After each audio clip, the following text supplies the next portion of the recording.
Hello students, जैसा कि आपको पता है कि हम class 12 physics chapter 2 electrostatic potential and capacitance से स्टडी कर रहे हैं और आज हम स्टडी करने वाले हैं डाइलेक्ट्रिक्स एंड पोलराइजेशन के बारे में।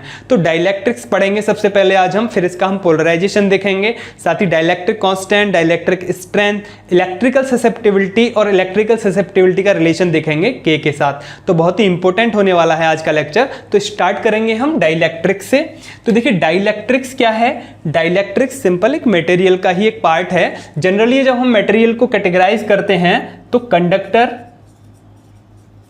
कंडक्टर और इंसुलेटर, ओके, और बीच में सेमीकंडक्टर, है ना। तो 3 पार्ट्स में हम कैटेगराइज करते हैं मटेरियल्स को।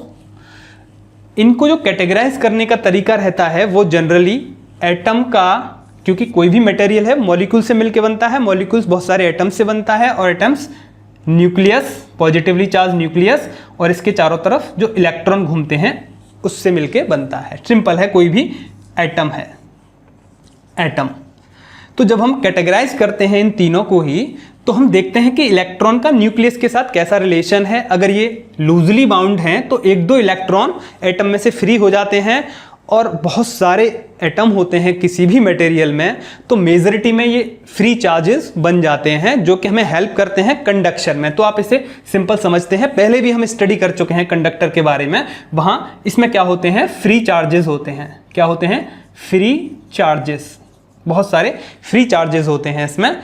और इंसुलेटर जो होता है वो इसका जो रिलेशन है इलेक्ट्रॉन का न्यूक्लियस के साथ, जब ये टाइटली बाउंड होते हैं इलेक्ट्रॉन न्यूक्लियस के साथ, मूव तो करते ही हैं इसके चारों तरफ लेकिन टाइटली बाउंड रहते हैं इसकी बाइंडिंग एनर्जी के साथ, तो उस कंडीशन में फ्री नहीं हो पाते हैं इलेक्ट्रॉन्स। क्योंकि एटम में से फ्री नहीं हो पाते तो क्या होता है कि मटेरियल में फ्री चार्जेस नहीं होते, जो कि चार्ज कैरियर इसमें नहीं होते, तो तब हम कहते हैं नेग्लिजिबल। इसमें क्या होते हैं? Negligible free charges. कुछ चार्जेस थर्मल एनर्जी या उसकी वजह से, थर्मल एनर्जी या हीट की वजह से फ्री हो जाते हैं, 2-4 चार्जेस, लेकिन वो चार्ज कैरियर्स नहीं रहते, बहुत ही कम होते हैं, इनका अमाउंट बहुत कम होता है, माइनॉरिटीज में रहते हैं ना। तो इंसुलेटर कहते हैं हम उनको, उसमें नेग्लिजिबल फ्री चार्जेस होते हैं। जनरली इसको हम नॉन कंडक्टर भी कहते हैं। तो ये इलेक्ट्रिसिटी को कंडक्ट नहीं करते और कंडक्टर इलेक्ट्रिसिटी को कंडक्ट करते हैं, आप सिंपल अच्छी तरह से जानते हैं। और जो सेमीकंडक्टर होते हैं वो दोनों के बीच में है ना, ना ही कंडक्टर होते ना ही इंसुलेटर होते हैं ना। कंडक्ट तो करते हैं लेकिन कुछ स्पेशल कंडीशन में ये कंडक्ट करते हैं इलेक्ट्रिसिटी को, तो इसकी फिजिक्स बिल्कुल अलग रहती है। तो जनरली ये जो हम पढ़ेंगे कंडक्टर और इंसुलेटर, इनके बारे में जनरली हम फिलहाल पढ़ रहे हैं, वो इलेक्ट्रॉनिक्स में आएगा, सेमीकंडक्टर का जो पार्ट आएगा। तो जो कंडक्टर और एक इंसुलेटर, कंडक्टर के बारे में हम बहुत कुछ पढ़ चुके हैं, इसमें फ्री चार्जेस होते हैं, इसमें फ्री चार्जेस नहीं होते हैं। तो इंसुलेटर को ही हम कहते हैं डाइलेक्ट्रिक्स। तो जो आज का जो हमारा टॉपिक है डाइलेक्ट्रिक्स, वो क्या है? इंसुलेटर ही होते हैं।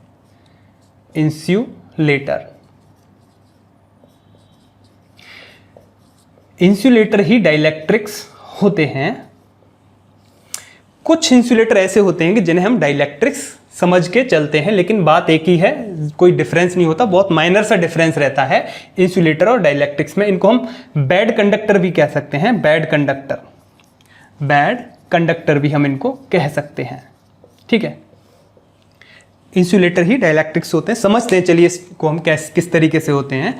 देखिए इनमें थोड़ा सा डिफरेंस रहता है, एक प्रॉपर्टी एक्स्ट्रा रखते हैं डाइलेक्ट्रिक्स। इंसुलेटर जो होते हैं, इंसुलेटर और डाइलेक्ट्रिक्स, इसकी हमें जरूरत क्या पड़ी इस चैप्टर में पढ़ने की? डाइलेक्ट्रिक्स को मेन रीजन क्या है इसका बताते हैं अभी। देखिए इंसुलेटर जो होते हैं ये चार्ज को ब्लॉक करते हैं, चार्ज को क्या कर देते हैं? ये ब्लॉक कर देते हैं चार्ज को, है ना। कोई भी इंसुलेटर है, अगर हम वहाँ इलेक्ट्रिक फील्ड अप्लाई करें, एक्सटर्नल इलेक्ट्रिक फील्ड अप्लाई करें, तो ये चार्ज को ब्लॉक कर देते हैं, या फिर इलेक्ट्रिक फील्ड को ये ब्लॉक कर देते हैं, उसको पास नहीं करते, उसको आगे नहीं जाने देते।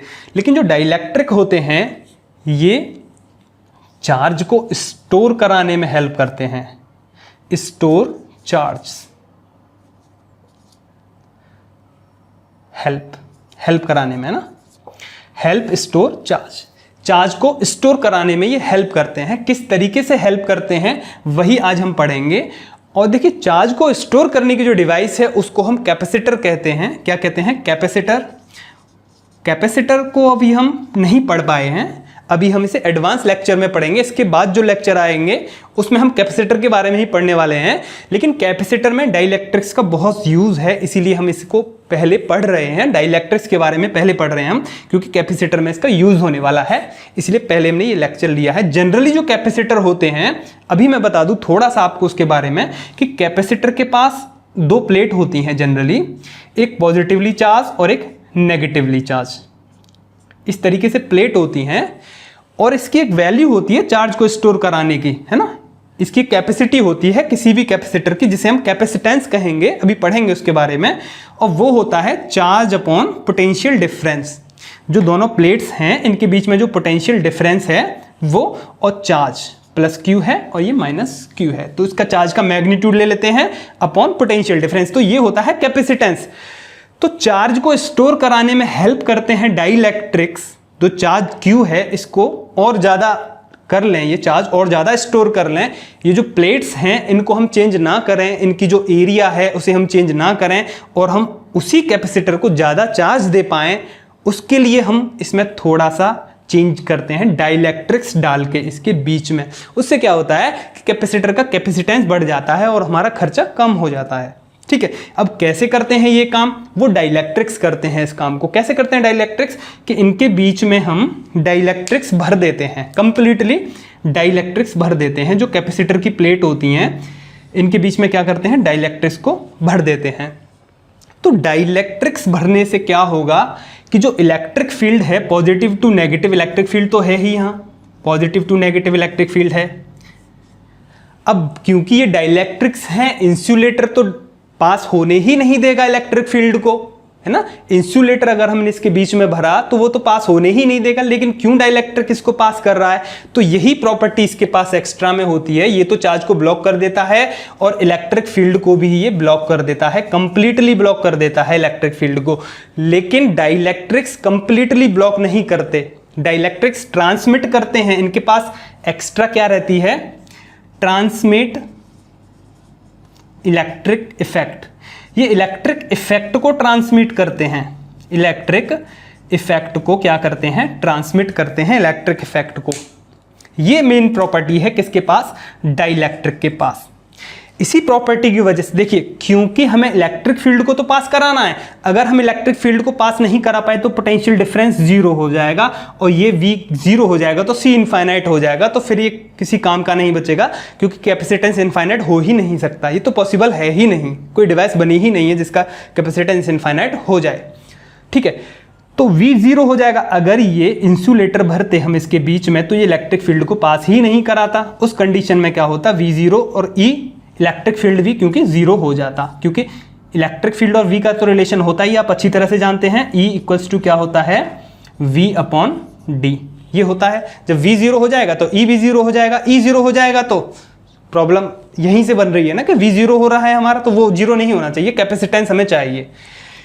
तो क्योंकि हमें यहाँ पर इलेक्ट्रिक फील्ड को ट्रांसमिट भी कराना है, थोड़ा बहुत तो ट्रांसमिट होना ज़रूरी है, लेकिन कम हो जाए। इलेक्ट्रिक फील्ड जो हमने अप्लाई किया है, अगर हमने 500 वोल्ट पर मीटर यहाँ इलेक्ट्रिक फील्ड अप्लाई किया कर रखा है और कुछ नहीं है इनके बीच में, उस कंडीशन में क्या चाहते हैं कि हमने जो अप्लाई किया है 500 वोल्ट पर मीटर का इलेक्ट्रिक फील्ड, हम इसकी वैल्यू को कम करना चाहते हैं, रिड्यूस करना चाहते हैं। प्लस क्यू माइनस क्यू की वजह से 500 वोल्ट मीटर का यहाँ इलेक्ट्रिक फील्ड प्रोड्यूस हो रहा है। हम चाहते हैं कि इसकी वैल्यू कम हो जाए इसकी वैल्यू, ये ब्लॉक हो जाए, थोड़ा सा ब्लॉक हो जाए, कंप्लीटली ब्लॉक ना हो, ये कंप्लीटली ब्लॉक ना हो, वो तो इंसुलेटर करता है फिर कंप्लीट ब्लॉक कर देता है। लेकिन हम जब डाइलेक्ट्रिक्स रखेंगे तो डाइलेक्ट्रिक्स की प्रॉपर्टी क्या है? ये ट्रांसमिट करेगा इलेक्ट्रिक इफेक्ट को ये जाने देगा, थोड़ा बहुत जाने देगा। 500 का क्या कर देगा? ये 300 कर दिया, तो 200 कहाँ गया? तो इसके अपोजिट डायरेक्शन में कुछ फील्ड क्रिएट हो जाता है डाइलेक्ट्रिक्स के अंदर, है ना। कुछ तो इसने ट्रांसमिट होने दिया, लेकिन थोड़ा बहुत इसके अपोजिट डायरेक्शन में भी प्रोड्यूस हो जाता है। उससे क्या होता है कि नेट इलेक्ट्रिक फील्ड कम हो जाता है, इलेक्ट्रिक फील्ड कम होने से पोटेंशियल डिफरेंस भी कम हो जाता है, जिससे हमारा कैपेसिटेंस बढ़ जाता है। तो ये मेन यूज है इसका। डाइलेक्ट्रिक्स हेल्प करते हैं स्टोर करने में चार्ज को, तो ये स्टोर करने में हेल्प करेंगे। किस तरीके से हेल्प करेंगे? ये इलेक्ट्रिक फील्ड को कम कर देंगे। सिंपल सी बात आप ये समझेंगे। इसमें कैसे समझेंगे इसे? देखिए किस तरीके से हेल्प करेंगे। ये डाइलेक्ट्रिक है, यहां हमने इलेक्ट्रिक फील्ड लगाया और इलेक्ट्रिक फील्ड में इसको रखा, ठीक है। तो जो इलेक्ट्रिक फील्ड पास हो रहा है उसको थोड़ा बहुत तो ये ट्रांसमिट करेंगे, लेकिन इसमें साथ ही अपोजिट डायरेक्शन में कुछ फील्ड क्रिएट हो जाएगा, ठीक है। ट्रांसमिट करेंगे इलेक्ट्रिक इफेक्ट को, वो डाइलेक्ट्रिक होंगे। इलेक्ट्रिक इफेक्ट को ट्रांसमिट करेंगे, डाइलेक्ट्रिक्स भर देते हैं हम, उससे फील्ड कमज़ोर हो जाता है। और ये जब अपोजिट डायरेक्शन में फील्ड अप्लाई कर रहे हैं, इसका मीन्स क्या है? ये इलेक्ट्रिक फील्ड को टॉलरेट भी कर रहे हैं, है ना। टॉलरेट भी करते हैं साथ में, ये tolerate electric field. Electric field को टॉलरेट भी करते हैं और ट्रांसमिट भी करते हैं। टॉलरेट कैसे करते हैं? अपोजिट डायरेक्शन में एक फील्ड प्रोड्यूस हो जाता है इनके अंदर। तो ये होते हैं डाइलेक्ट्रिक्स और ये इनका बेनिफिट रहता है, इसीलिए हम डाइलेक्ट्रिक्स के बारे में आज पढ़ेंगे। तो ये तो हुई इसकी ज़रूरत कि क्यों हम डाइलेक्ट्रिक्स को आज पढ़ने वाले हैं, है ना। इंट्रोडक्शन ही काफ़ी बड़ा हो गया, लेकिन आपके समझ में आ गया होगा क्लियरली। इसके बाद हम देखेंगे यहाँ पर कि डाइलेक्ट्रिक्स जो हैं, सिंपल है, नॉन कंडक्टिंग सब्सटेंसेस कहेंगे हम इनको, नॉन कंडक्टिंग सब्सटेंसेस या फिर इंसुलेटर। नेग्लिजिबल फ्री चार्जेस इसमें भी होते हैं, डाइलेक्ट्रिक्स में भी फ्री चार्जेस रहते हैं, लेकिन थर्मल एनर्जी या हीट की वजह से थोड़े बहुत एक दो फ्री चार्जेस कुछ नंबर्स में वो उसमें हो सकते हैं। अब हम इसमें देख रहे हैं कि डाइलेक्ट्रिक्स जो है कितने टाइप्स का रहता है जनरली। डाइलेक्ट्रिक टाइप्स, इसको अगर हम देखें तो देखो, एक तो होते हैं ये पोलर डाइलेक्ट्रिक्स, और एक होते हैं ये नॉन पोलर डाइलेक्ट्रिक्स। इसके बारे में हम पहले भी पढ़ चुके हैं चैप्टर 1 में। पोलर डाइलेक्ट्रिक्स और नॉन पोलर डाइलेक्ट्रिक्स। तो पोलर डाइलेक्ट्रिक्स सिंपल, इनका जो डाइपोल मूवमेंट होता है, इनके पास एक डाइपोल मूवमेंट होता है, इसीलिए ये पोलर डाइलेक्ट्रिक्स होते हैं। अब पोलर डाइलेक्ट्रिक्स कौन से होते हैं? सिंपल, जो पोलर डाइलेक्ट्रिक्स का एक अगर मॉलिक्यूल की अगर हम बात करें तो एक मॉलिक्यूल कुछ इस तरीके से होता है, कुछ इस तरीके से होता है एक मॉलिक्यूल। मीन्स नेगेटिव और पॉजिटिव चार्ज जो होता है उनका रिजल्टेंट, उनके बीच में एक फिक्स डिस्टेंस बनी रहती है, इस वजह से ये पोलर होते हैं। अलग अलग पोल्स पे नेगेटिव और पॉजिटिव इसके रहते हैं, तो वो होते हैं पोलर डाइलेक्ट्रिक्स। और जो नॉन पोलर होते हैं, इनका डाइपोल मूवमेंट नहीं होता। इनका डाइपोल मूवमेंट कैसे हुआ? एल डिस्टेंस की वजह से। डाइपोल मूवमेंट आप पढ़ चुके हो, क्या होता है? Small p q into distance, जो भी डिस्टेंस है, 2l है या l है, कुछ भी है, 2l है तो 2l हो जाता है। तो पोलर कौन से होते हैं? जिनके पास डाइपोल मूवमेंट होता है। जिनके पास डाइपोल मूवमेंट नहीं होता वो नॉन पोलर होते हैं। जब डाइपोल मूवमेंट कब नहीं होगा? जब डिस्टेंस जीरो होगी। डिस्टेंस जीरो होगी मींस नेगेटिव और पॉजिटिव कोइंसाइड करते हैं, इनके दोनों एक ही जगह अगर कोइंसाइड कर रहे हैं तो वो नॉन पोलर डाइलेक्ट्रिक होते हैं। ये एक मॉलिक्यूल है, ये भी एक मॉलिक्यूल है पोलर डाइलेक्ट्रिक्स का। और नॉन पोलर कौन से होते हैं? इनके नेगेटिव और पॉजिटिव एक ही जगह कोइंसाइड करते हैं। इनके नेगेटिव पॉजिटिव एक ही जगह कोइंसाइड नहीं करते। इस चीज़ को हम पहले भी चैप्टर 1 में पढ़ चुके हैं इस बात को। तो ये पोलर और ये नॉन पोलर, इनके एग्जाम्पल्स की अगर हम बात करते हैं तो देखिए, पोलर जो होते हैं, पोलर की बात कर लेते हैं पहले। पोलर डाइलेक्ट्रिक्स जो होते हैं, बता ही दिया मैंने, जनरली हम इसको H2O जो वाटर का जो मॉलिक्यूल है, ये पोलर डाइलेक्ट्रिक्स होता है। किस तरीके से होता है? थोड़ी सी इसकी केमिस्ट्री को अगर हम समझते हैं, सिंपल वे में अगर हम इससे समझें तो कुछ इस तरीके से, जो इसका मॉलिक्यूल होता है वाटर का, कुछ इस तरीके से होता है ये, है ना। हाइड्रोजन का प्लस चार्ज और इसके पास नेगेटिव चार्ज, है ना। तो देखिए, दोनों इन प्लस और इन दोनों प्लस का जो रिजल्टेंट चार्ज होगा वो यहाँ होगा, कहीं बीच में होगा इन दोनों प्लस का। और ये ऑक्सीजन है, ऑक्सीजन का नेगेटिव चार्ज यहाँ हो गया, तो इनके बीच में एक ये डिस्टेंस बन जाती है। ये जो डिस्टेंस है, इसी की वजह से यहाँ पे क्या होता है? नेगेटिव और ये पॉजिटिव, एक डिस्टेंस मिल गई, तो इस वजह से ये पोलर डाइलेक्ट्रिक है वाटर का जो है, ठीक है। तो ये पोलर डाइलेक्ट्रिक का एग्जाम्पल है, क्लियर हो गया होगा आपके। तो इनका एक डाइपोल मूवमेंट होता है अपना। जब हम नॉन पोलर की बात करते हैं, नॉन पोलर डाइलेक्ट्रिक्स की बात करते हैं तो सिंपल है, इनका नेगेटिव और पॉजिटिव एक ही जगह कोइंसाइड करता है। और इसका एग्जाम्पल पहले भी हम डिस्कस कर चुके हैं, इसे carbon dioxide CO2, hydrogen atom molecules, oxygen का मॉलिक्यूल, ये नॉन पोलर होते हैं मॉलिक्यूल सारे के सारे, और इनसे बने जो मटेरियल होंगे वो नॉन पोलर डाइलेक्ट्रिक्स कहे जाएंगे। किस तरीके से, जैसे कार्बन डाइऑक्साइड की जो स्ट्रक्चर होती है कुछ इस तरीके से होती है, ठीक है। कार्बन और ऑक्सीजन के बीच में रिलेशन रहता है, तो कार्बन का पास पॉजिटिव चार्ज रहता है, इसके पास नेगेटिव चार्ज, इसके पास नेगेटिव चार्ज, ठीक है। इन दोनों का नेगेटिव जो होगा उसका रिजल्टेंट कहाँ होगा, बीच में होगा, ठीक है, बीच में ही तो होगा इन दोनों का रिजल्टेंट। जैसे इन दोनों का रिजल्टेंट इनके बीच में था, तो दोनों ऑक्सीजन के बीच में इसका रिजल्टेंट होगा नेगेटिव का। इस वजह से नेगेटिव और पॉजिटिव एक ही जगह कोइंसाइड कर जाते हैं यहाँ पर, ठीक है। तो कुछ इस तरीके से हम नॉन पोलर को डिफाइन करते हैं। मटेरियल्स में कुछ हमें इस तरीके से शो कर देते हैं। मटेरियल्स में जब हम दिखाते हैं किसी कंप्लीट मटेरियल में मॉलिक्यूल्स को इकट्ठा करके दिखाते हैं तो ऐसे दिखा देते हैं। पोलर डाइलेक्ट्रिक्स है, पोलर डाइलेक्ट्रिक में कुछ इस तरीके से हम दिखाएंगे।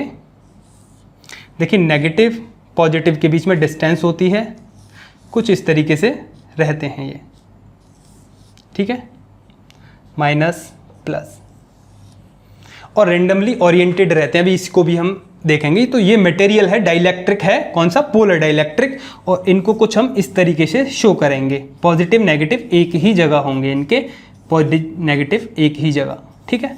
तो ये होंगे नॉन पोलर डाइलेक्ट्रिक्स। तो अब इनकी स्टडी करते हैं हम कि इनके पास डाइपोल मूवमेंट कैसे बनाया जा सकता है। पोलर के पास तो अपना एक मॉलिक्यूल के पास तो होता है अपना डाइपोल मूवमेंट, कंप्लीट के पास नहीं होता। इस चीज को भी देखते हैं पहले हम, ठीक है। तो पोलर डाइलेक्ट्रिक और नॉन पोलर डाइलेक्ट्रिक्स को हम चेक करते हैं कि इनके पास जो डाइपोल मूवमेंट होता है वो किस तरीके से रहता है, कितना रहता है, और उसे कैसे लाया जा सकता है अगर नहीं है तब, नहीं है उस कंडीशन में।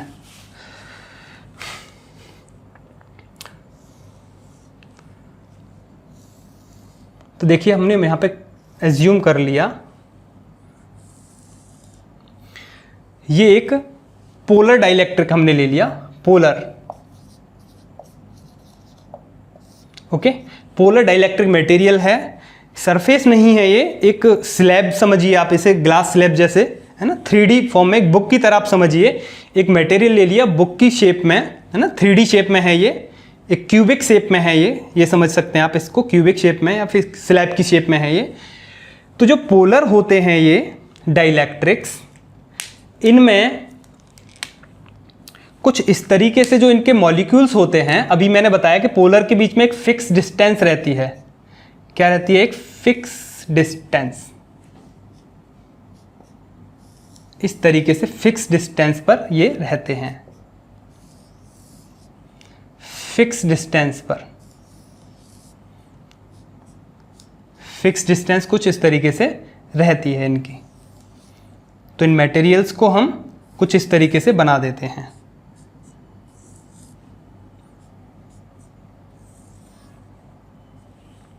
ओके, जनरली रूम टेम्परेचर पर कुछ इस तरीके से हम इनको शो करते हैं। तो यहां जब हम बात करते हैं, क्योंकि एक मॉलिक्यूल के पास तो डाइपोल मूवमेंट है, उसकी डायरेक्शन क्या रहेगी? डाइपोल मूवमेंट की डायरेक्शन क्या होती है? Negative to positive. इस तरीके से डाइपोल मूवमेंट होगा P, स्मॉल p। इसकी डायरेक्शन कुछ इस तरीके से होगी, यहाँ डायरेक्शन कुछ इस तरीके से होगी, इसकी डायरेक्शन कुछ इस तरीके से होगी, इसकी डायरेक्शन कुछ इस तरीके से, ऐसे ही इसकी डायरेक्शन, और ये इनकी क्या होंगी? डायरेक्शंस होंगी negative to positive, negative to positive. तो जो पोलर डाइलेक्ट्रिक्स होते हैं वो कुछ इस तरीके से हम इनको शो करते हैं पेपर पे, और नॉन पोलर जो होते हैं हम उनको कुछ इस तरीके से शो कर देते हैं। चलिए, non polar, non polar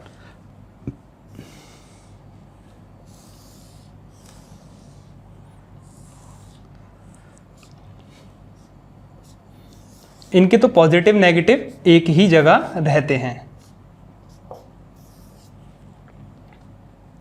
distance नहीं है, ये एक ही जगह है, बिल्कुल डिस्टेंस नहीं समझ के चलेंगे आप इसे।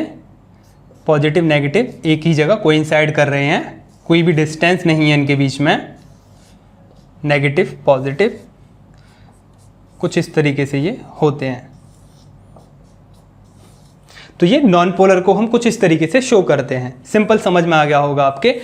इनका जो डाइपोल मूवमेंट है जीरो है, जीरो है, जीरो है, सभी मॉलिक्यूल्स का जीरो है, तो जो नेट डाइपोल मूवमेंट होगा वो क्या रहेगा, इनका जीरो रहेगा। डाइपोल मूवमेंट को P से रिप्रेजेंट करते हैं, जीरो हो गया।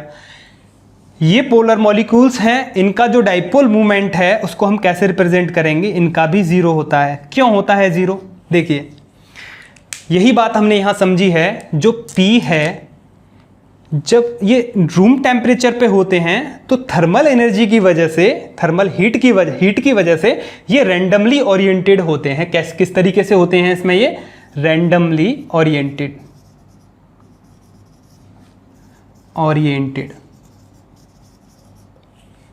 रैंडमली ओरिएंटेड कैसे, एक की डायरेक्शन ये है तो दूसरे की डायरेक्शन जस्ट अपोजिट है इसके, है ना। इन दोनों का नेट क्या हो जाएगा, डाइपोल मूवमेंट जीरो हो जाएगा, क्योंकि एक की डायरेक्शन इधर, उसके जस्ट अपोजिट। एक इधर मिल रहा है तो उसका एक जस्ट अपोजिट मिल जाएगा कहीं ना कहीं, एक इधर मिल रहा है तो उसका भी कोई जस्ट अपोजिट मिल जाएगा, एक इसकी डायरेक्शन इधर है तो इसकी डायरेक्शन इधर है ना। तो एक दूसरे को ये कैंसिल कर देते हैं। तो जितने भी होते हैं इसमें, एक अगर ऐसे मिल रहा है तो दूसरा उसका अपोजिट मिल जाएगा। तो रैंडमली ओरिएंटेड होते हैं, कोई इस तरीके से होता है, कोई इस डायरेक्शन में, कोई इस डायरेक्शन में, कोई इस डायरेक्शन में, कोई इस डायरेक्शन में। तो उसका एक करेस्पॉन्डिंग हमें मिल ही जाता है डाइपोल मूवमेंट, वो उसको कैंसिल कर देता है। उस वजह से जो नेट डाइपोल मूवमेंट होता है वो क्या रहता है, जीरो। सबको ऐड करेंगे, ये एक का प्लस, एक का माइनस, एक का प्लस, एक का माइनस, ये प्लस माइनस नहीं, एक की डायरेक्शन इधर तो एक की डायरेक्शन उसके रिवर्स, तो इसने कैंसिल करके जीरो कर दिया। तो कंप्लीट जो मटेरियल होता है उसका हम जीरो लेके चलते हैं। हो सकता है कि थर्मल एनर्जी की वजह से कुछ डाइपोल मूवमेंट हमें मिल जाए, थोड़ा बहुत नेग्लिजिबल मिल जाए, तो उसको हम नॉन जीरो कह सकते हैं, लेकिन नेग्लिजिबल लेके चलेंगे, इसे जीरो लेके चलेंगे, इससे समझ ज़्यादा आएगा अच्छी तरह से। क्योंकि अभी हम इनको इलेक्ट्रिक फील्ड में रखेंगे तो डाइपोल मूवमेंट क्रिएट हो जाएगा, तो यहाँ हम जीरो मान के चलते हैं। हो सकता है कि थर्मल एनर्जी की वजह से थोड़ा बहुत डाइपोल मूवमेंट बन जाए, है ना, लेकिन जीरो मान के चलते हैं, वो किसी काम का नहीं होता। यहाँ ये जीरो होता ही है। अब देखिए, अब हमें डाइपोल मूवमेंट चाहिए, है ना, डाइपोल मूवमेंट चाहिए, तो हम क्या करते हैं, हम इनको इलेक्ट्रिक फील्ड में जब रखते हैं, क्योंकि इलेक्ट्रिक फील्ड में ही रखते हैं, कैपेसिटर के बीच में दोनों प्लेट होती हैं, पैरेलल प्लेट, उनके बीच में रखते हैं इनको। ये ध्यान में रखना है कि ये 3D शेप में है, क्यूबिक शेप में है, ये ध्यान रखना है आपको। ये बात मैंने यहाँ पे बनाया नहीं है वो चीज़। जब हम इनको इलेक्ट्रिक फील्ड में रखते हैं, इलेक्ट्रिक फील्ड में किस तरीके से रखेंगे हम इनको, यहाँ ड्रॉ कर देता हूँ मैं इस चीज़ को, किस तरीके से रखते हैं। P नेट जीरो है, आपको पता है, इस बात को यहाँ लिख देते हैं। P नेट क्या है, जीरो है।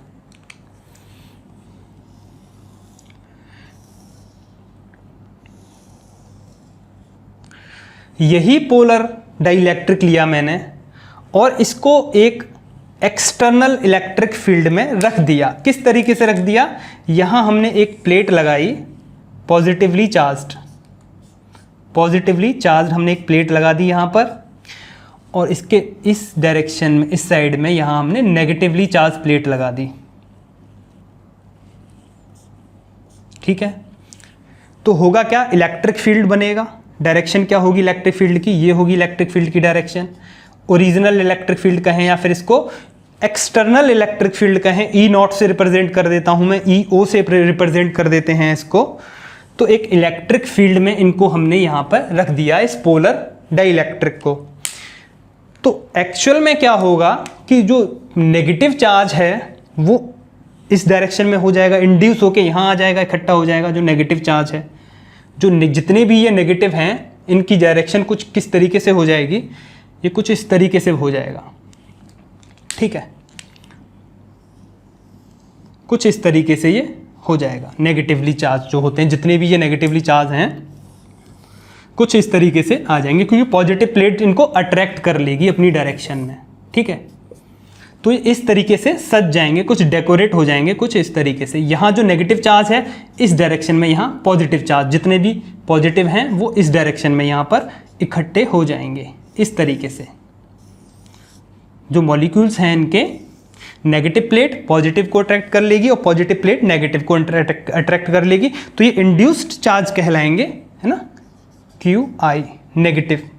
और इस डायरेक्शन में क्यू आई इंड्यूस्ड चार्ज यहाँ प्रोड्यूस हो जाएंगे। प्रोड्यूस क्या हो जाएंगे, इनकी जो P है वो कुछ इस तरीके से हो जाएगा ना, जो P है इसकी डायरेक्शन ये हो जाएगी, और यहाँ पे अगर हम बात करें ये प्लस होगा इधर, माइनस होगा इधर, बीच में भी कुछ इस तरीके से होंगे, प्लस होगा इधर, माइनस होगा इधर, प्लस होगा इधर, माइनस होगा इधर। हो सकता है एक दो कुछ इस तरीके से भी हो, ठीक है, एक दो कुछ इस तरीके से भी हो, है ना। कंप्लीटली इसको हम क्या कहेंगे, नेगेटिव चार्ज तो इस एंड पर इकट्ठे हो गए, है ना, नेगेटिव चार्ज इस डाइलेक्ट्रिक के इस एंड पर आ गए, पॉजिटिव चार्ज इस एंड पर आ गए, ठीक है। इसको कहेंगे हम पोलराइज्ड, है ना, चार्ज का पोलराइजेशन। नेगेटिव चार्ज एक पोल पर है, पॉजिटिव चार्ज दूसरे पोल पर है, बट जाना चार्जेस का, बट जाना किसी भी चीज़ का ध्रुवीकरण कहलाता है ये, है ना, पोलराइजेशन ऑफ चार्जेस। तो यही है पोलराइजेशन ऑफ चार्जेस। अगर हम बात करें यहाँ पे आप देखें, ये पॉजिटिव इसके साथ मिलकर न्यूट्रल हो जाएगा, ये पॉजिटिव इसके साथ मिलकर न्यूट्रल हो जाएगा, ऐसे ही ये पॉजिटिव इसके साथ न्यूट्रल, ये पॉजिटिव इसके साथ न्यूट्रल।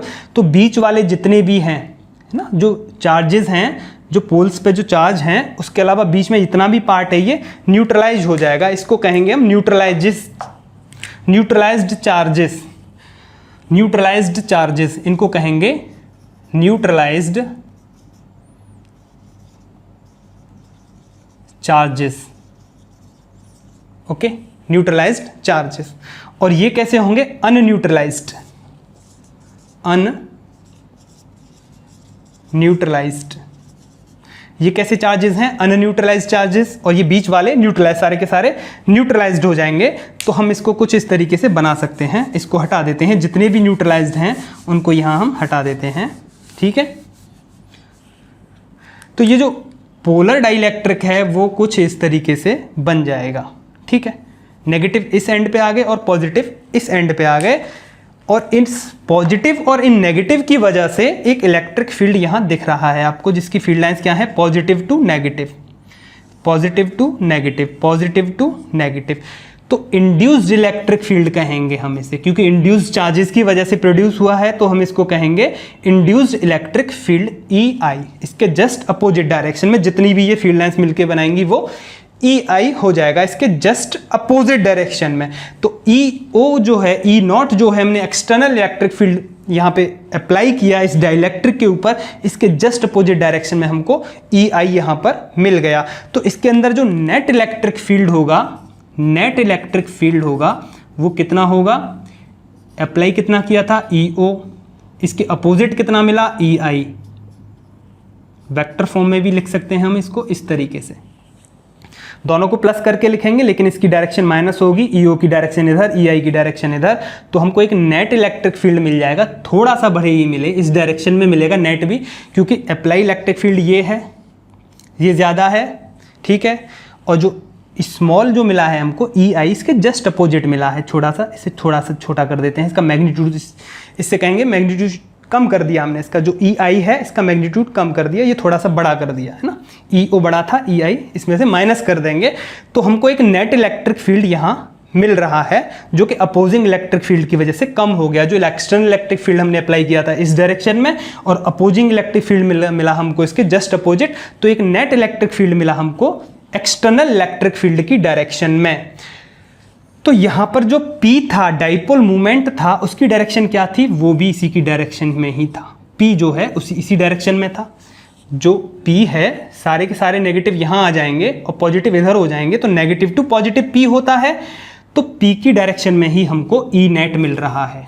जिस डायरेक्शन में हमको P मिलेगा, जो डाइपोल मूवमेंट होगा, तो डाइपोल मूवमेंट वाली डायरेक्शन में ही हमको एक इलेक्ट्रिक फील्ड यहाँ इसके अंदर मिलेगा, नेट वैल्यू रहेगी उसकी, ठीक है। तो ये EI है इस डायरेक्शन में, इसके जस्ट अपोजिट डायरेक्शन में, जिस डायरेक्शन में एक्सटर्नल फील्ड है उसी डायरेक्शन में P है। तो यहाँ हम कहेंगे कि पोलराइज्ड हो गए चार्जेस, चार्जेस क्या हो गए, पोलराइज्ड हो गए, और इसी को कहते हैं हम पोलराइजेशन ऑफ डाइलेक्ट्रिक्स। क्या कहेंगे, पोलराइजेशन ऑफ डाइलेक्ट्रिक्स, क्योंकि ये वॉल्यूमेट्रिक फॉर्म में है, क्योंकि ये वॉल्यूम की फॉर्म में है, तो यूनिट वॉल्यूम में कितना डाइपोल मूवमेंट प्रोड्यूस हुआ, डाइपोल मूवमेंट ही तो प्रोड्यूस हो रहा है। नेट डाइपोल मूवमेंट क्या है, अब यहाँ पर जीरो ही तो है। नेट डाइपोल मूवमेंट क्या है, नॉन जीरो है। अभी तो नेट डाइपोल मूवमेंट जीरो था, जब हमने इलेक्ट्रिक फील्ड अप्लाई किया तो हमें एक डाइपोल मूवमेंट मिल गया, एक नेट डाइपोल मूवमेंट मिल गया हमको, ठीक है। और यूनिट वॉल्यूम में कितना यूनिट वॉल्यूम में हमको कितना डाइपोल मूवमेंट मिल रहा है उसको कहते हैं हम पोलराइजेशन ऑफ डाइलेक्ट्रिक। इसकी बात करेंगे अभी कैसे, पहले इसको समझा देता हूं मैं, वही बात यहां फिर से समझाएंगे। इसे हटा देता हूं अब यहां से, ठीक है, चलिए बाद में हटा देंगे। यहां थोड़ा सा इसको यहां से हटा देते हैं इस बात को। अब इसकी बात कर लेते हैं, किसकी, नॉन पोलर की बात। ऐसे ही हमने नॉन पोलर को, इसको नॉन पोलर को थोड़ा सा छोटा कर देता हूं मैं इसे, चलिए जगह कम है, छोटा कर दिया। फिर से हमने यहां पर इलेक्ट्रिक फील्ड अप्लाई किया, पॉजिटिव पॉजिटिव पॉजिटिव, क्योंकि ये कैपेसिटर के बीच में हम इसको रखते हैं, कुछ इसी तरीके से हम इसको रखते हैं। तो आपने यहां देखा कि ये टॉलरेट कर रहा है ना, ट्रांसमिट भी कर रहा है इलेक्ट्रिक फील्ड को, ई नेट तो मिल रहा है, सामने से एक फील्ड प्रोड्यूस किया। कितना फील्ड प्रोड्यूस किया इसने, ई आई, उतना ही पोलराइजेशन होगा और उतना ही ये अपोजिट फील्ड दे रहा है। तो ये टॉलरेट कर रहा है, जो एक्सटर्नल इलेक्ट्रिक फील्ड लगाया है उसे सह रहा है। कितना सह लिया इसने, कितना ग्रहण कर लिया उस इलेक्ट्रिक फील्ड को, जो अप्लाई किया था उसे कितना ब्लॉक कर दिया। ब्लॉक किया इसने, साथ ही ट्रांसमिट भी किया, ट्रांसमिट भी कर रहा है और टॉलरेट भी कर रहा है, मीन्स ब्लॉक भी कर रहा है। इलेक्ट्रिक फील्ड जो अप्लाई किया था उसे कम भी कर रहा है, जो आगे से फील्ड लग रहा है उसने क्या कर दिया, अप्लाइड इलेक्ट्रिक फील्ड को कम कर दिया। वही काम यहां पे होगा। ये जो नेगेटिव पॉजिटिव हैं इनके बीच में भी एक डिस्टेंस क्रिएट हो जाएगी कुछ इस तरीके से। पॉजिटिव प्लेट है, यहां नेगेटिव इकट्ठे हो जाएंगे, ठीक है, कुछ इस तरीके से। जैसे ही हम इलेक्ट्रिक फील्ड अप्लाई करेंगे तो पॉजिटिव और नेगेटिव, इलेक्ट्रिक फील्ड भाई अप्लाई होगा तो सिंपल है, इलेक्ट्रिक फील्ड की डायरेक्शन में तो पॉजिटिव मूव करेगा और उसके अपोजिट डायरेक्शन में नेगेटिव चार्ज मूव करेगा। और सिंपल सी बात, ये पॉजिटिव प्लेट इसको अट्रैक्ट कर लेगी। ऐसे ही यहाँ पॉजिटिव आ जाएंगे, यहाँ नेगेटिव आ जाएंगे, यहाँ पॉजिटिव, यहाँ नेगेटिव, यहाँ पॉजिटिव और यहाँ नेगेटिव, और कुछ इस तरीके से ये बन जाएगा हमारा नॉन पोलर। यहाँ हमने इलेक्ट्रिक फील्ड अप्लाई किया इस डायरेक्शन में, ओरिजिनल इलेक्ट्रिक फील्ड कहें या फिर इसको, ये हमें मिल गई यहाँ पे पोलराइज्ड चार्जेस, इंड्यूस्ड चार्जेस, फिर से प्लस क्यू आई इस सरफेस पर। क्योंकि ये वॉल्यूम की शेप में है तो ये इसको हम एक सरफेस भी कहेंगे। आप इसे सरफेस समझ के चल सकते हैं कुछ इस तरीके से। एक सरफेस होगी ये, और सरफेस पर होंगे ये नेगेटिव चार्ज। एक 2D सरफेस होगी, है ना, क्योंकि क्यूबिक फॉर्म में है तो इसका ये वाला जो फेस होगा उस पूरे फेस पर पॉजिटिव चार्ज होगा, और ये वाला फेस जो होगा क्यूबिक का उसके पूरे सरफेस पर नेगेटिव चार्ज होगा। ऐसे ही यहाँ एक सरफेस होगा, कुछ इस तरीके से होगा। ये सरफेस होगी, उस सरफेस पर पूरी पर इस तरीके से सरफेस होगी, उस पूरी सरफेस पर नेगेटिव चार्ज होगा यहाँ, और इस तरीके से यहाँ सरफेस होगी, उस पूरी सरफेस पर यहाँ पॉजिटिव चार्ज रहेगा, इस सरफेस पर पॉजिटिव चार्ज रहेगा। अभी आपको ये सिंगल लाइन में दिख रही है, लेकिन लाइन में नहीं है, कुछ इस तरीके से सरफेस है, ठीक है, क्योंकि क्यूबिक की फॉर्म में, एक बुक की फॉर्म में, मान लीजिए स्लैब की फॉर्म में ये रखा हुआ है। तो यहाँ हमें फिर से वही ये अनन्यूट्रलाइज्ड चार्जेस दोनों ही एंड पे, और बीच में प्लस माइनस न्यूट्रल कर लेंगे, प्लस माइनस सारे न्यूट्रलाइज्ड हो जाएंगे, तो इसको हम हटा देते हैं, ठीक है। और फिर से हमको यहाँ पर नेगेटिव टू पॉजिटिव तो P मिल जाएगा। एक डाइपोल मूवमेंट की डायरेक्शन क्या होती है, नेगेटिव टू पॉजिटिव, और पॉजिटिव टू नेगेटिव क्या होता है, इलेक्ट्रिक फील्ड यहाँ बन जाएगा, एक इंड्यूस्ड इलेक्ट्रिक फील्ड बन जाएगा, क्योंकि इंड्यूस्ड चार्जेस यहाँ पे प्रोड्यूस हुए हैं, है ना, क्रिएट हो गए, मतलब पोलराइज्ड हो गए हैं चार्जेस, इधर आ गए कुछ इधर आ गए, है ना। प्रोड्यूस वाला वर्ड यहाँ भी बोला था, लेकिन कुछ नहीं है, ये इंड्यूस्ड होके पोलराइज्ड हो गए हैं चार्जेस, प्रोड्यूस नहीं हुए हैं, इंड्यूस्ड होके पोलराइज्ड हो गए हैं। नेगेटिव इधर इकट्ठे हो गए, पॉजिटिव इधर इकट्ठे हो गए, लेकिन हैं डाइलेक्ट्रिक्स के अंदर ही। तो एक ई आई इसके जस्ट अपोजिट डायरेक्शन में यहाँ प्रोड्यूस हो गया। ई नॉट हमने ई ओ जो है यहाँ पर अप्लाई किया था, ई ओ अप्लाई किया था, ई आई इसके जस्ट अपोजिट यहाँ प्रोड्यूस हो गया। तो नेट इलेक्ट्रिक फील्ड क्या रहेगा, फिर से वही बात, ई नॉट माइनस ई आई, ठीक है, वेक्टर फॉर्म में भी कहेंगे हम इसको, ओके। तो दोनों में वही बात है, इलेक्ट्रिक फील्ड हमने अप्लाई किया, इसने भी अपोजिंग इलेक्ट्रिक फील्ड दे दिया, यहां पर भी एक डाइपोल मूवमेंट मिल गया, यहां भी जो नेट डाइपोल मूवमेंट है अब क्या हो जाएगा इसका, नॉन जीरो। ऐसे ही इसका क्या था, net dipole movement non zero. Net dipole movement zero था, इलेक्ट्रिक फील्ड अप्लाई किया, नेट डाइपोल मूवमेंट मिल गया। यहां नेट डाइपोल मूवमेंट क्या था, जीरो था, इलेक्ट्रिक फील्ड अप्लाई किया, एक हमें डाइपोल मूवमेंट मिल गया नॉन जीरो। किस डायरेक्शन में, जिस डायरेक्शन में हमने इलेक्ट्रिक फील्ड अप्लाई किया था उसी डायरेक्शन में हमको एक नेट डाइपोल मूवमेंट यहां मिल गया। तो ये होता है, हमें बेनिफिट रहता है कि हम एक्सटर्नल इलेक्ट्रिक फील्ड अप्लाई करने के बाद डाइलेक्ट्रिक्स को पोलराइज्ड कर सकते हैं। अब मैंने बताया था कि पोलराइजेशन क्या होता है, इसको समझते हैं। ये बात मैंने यहाँ आपको समझा दी है कि कितना चार्जेस यहाँ पे जो इकट्ठा हुआ है उसकी वजह से जो डाइपोल मूवमेंट बना है, तो यूनिट वॉल्यूम में कितना डाइपोल मूवमेंट यहाँ मिला हमको, वही होता है पोलराइजेशन। पहले कोई भी डाइपोल मूवमेंट नहीं मिल रहा था, जैसे ही हमने इलेक्ट्रिक फील्ड अप्लाई किया डाइलेक्ट्रिक्स पर, भले ही पोलर हो या नॉन पोलर, तो पोलर हो या नॉन पोलर दोनों पर जैसे ही हम इलेक्ट्रिक फील्ड अप्लाई करते हैं तो हमें एक डाइपोल मूवमेंट मिल जाता है। इसको हटा देते हैं और फिर से समझते हैं बहुत ही बढ़िया तरीके से। यहाँ पे पूरे फिगर को हटा देता हूँ मैं यहाँ पे, ठीक है। बहुत ही अच्छे तरीके से फिर से देखते हैं इसी बात को हम कि इलेक्ट्रिक पोलराइजेशन क्या होता है। फिर से समझाते हैं हम, यहाँ पे लिख देते हैं बात। इलेक्ट्रिक पोलराइजेशन क्या होगा, इलेक्ट्रिक पोलराइजेशन, इलेक्ट्रिक पोलराइजेशन, इसकी मैं डेफिनेशन लिख देता हूं यहाँ पे, उससे आप इसे समझेंगे। तो इसकी डेफिनेशन कुछ इस तरीके से रहेगी, dipole movement, dipole movement per unit volume, per unit volume is called electric polarization. इसका मेजरमेंट है इलेक्ट्रिक पोलराइजेशन। तो कितना डाइपोल मूवमेंट प्रोड्यूस हुआ, कैसे, कोई भी डाइलेक्ट्रिक है, पोलर है या नॉन पोलर है, कैसा भी हमने ले लिया, ये एक डाइलेक्ट्रिक ले लिया हमने, इसको हमने एक इलेक्ट्रिक फील्ड में रखा, इलेक्ट्रिक फील्ड हमने यहाँ पे अप्लाई किया, एक्सटर्नल इलेक्ट्रिक फील्ड EO मान लिया।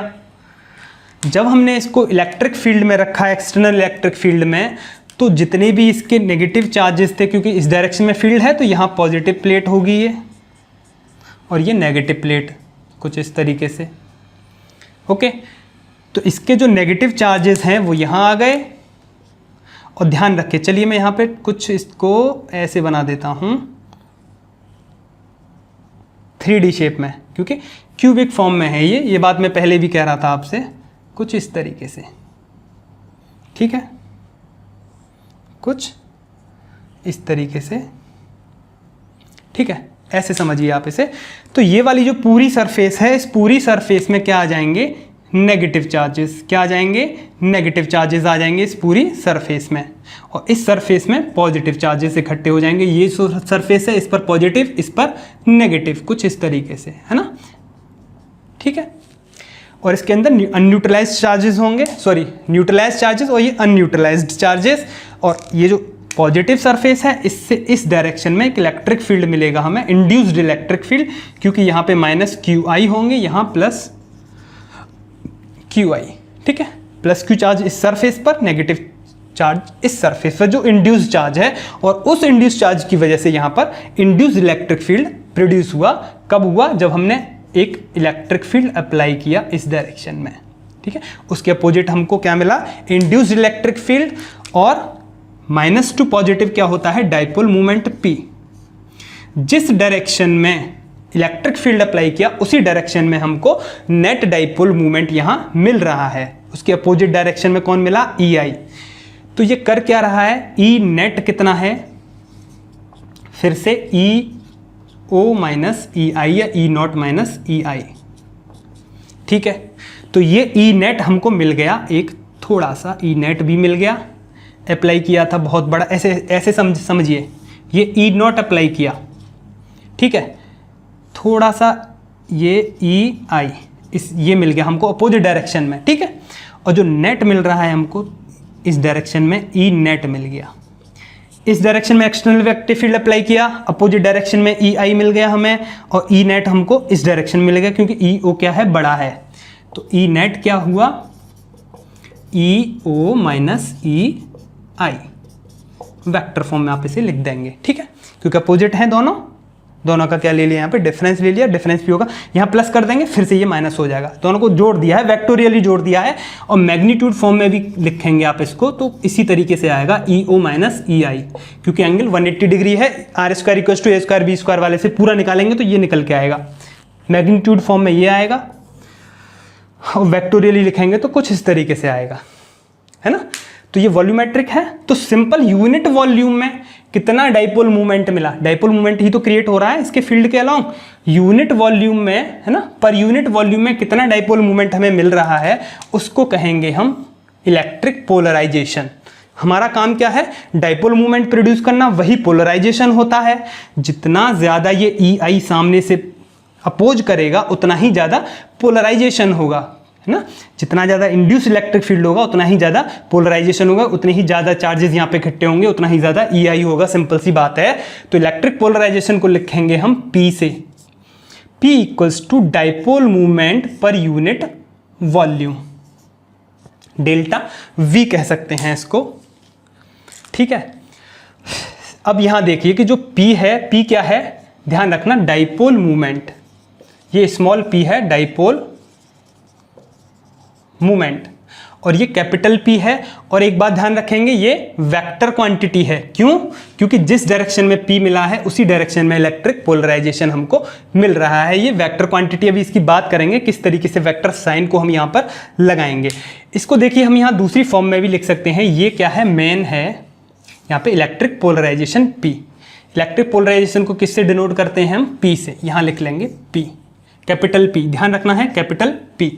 और स्मॉल p क्या है, डाइपोल मूवमेंट, क्योंकि डाइपोल मूवमेंट भी वेक्टर क्वांटिटी है। कुछ इस तरीके से भी यहाँ पे से लिख सकते हैं, इसी डायरेक्शन में पोलराइजेशन, इसी डायरेक्शन में डाइपोल मूवमेंट, सिंपल। अब हम इसको थोड़ा सा और चेंज करें इस फॉर्मूले को, तो किस तरीके से चेंज कर सकते हैं। देखिए p क्या होता है, स्मॉल p डाइपोल मूवमेंट होता है। डाइपोल मूवमेंट क्या होता है, चार्ज, कोई भी चार्ज ले लिया, माइनस QI और QI में से कोई भी एक चार्ज ले लिया, चार्ज Q लिख देते हैं, मल्टीप्लाई डिस्टेंस। अगर ये जो डाइलेक्ट्रिक रख, देखिए कंप्लीटली भरेंगे तो वो उस बात को भी हम करेंगे, थोड़ा सा एरिया लिया है अभी हमने यहाँ पे। मान लीजिए L डिस्टेंस है इसकी, ये L लेंथ है, ये वाली जो लेंथ है, जो विड्थ है, जो रखा है हमने डाइलेक्ट्रिक, ये L है, ठीक है। तो ये L हो जाएगा P। डेल्टा V, कोई भी हम वॉल्यूम, इसका कंप्लीट वॉल्यूम की अगर बात करें, इसकी जो सरफेस है, ये सरफेस और ये सरफेस बराबर होंगी, A मान लेते हैं हम, इस सरफेस को A मान लेते हैं, ये सरफेस भी A होगी। तो इसका वॉल्यूम कितना हो जाएगा, A इंटू L। जो V है, डेल्टा V हमने लिया।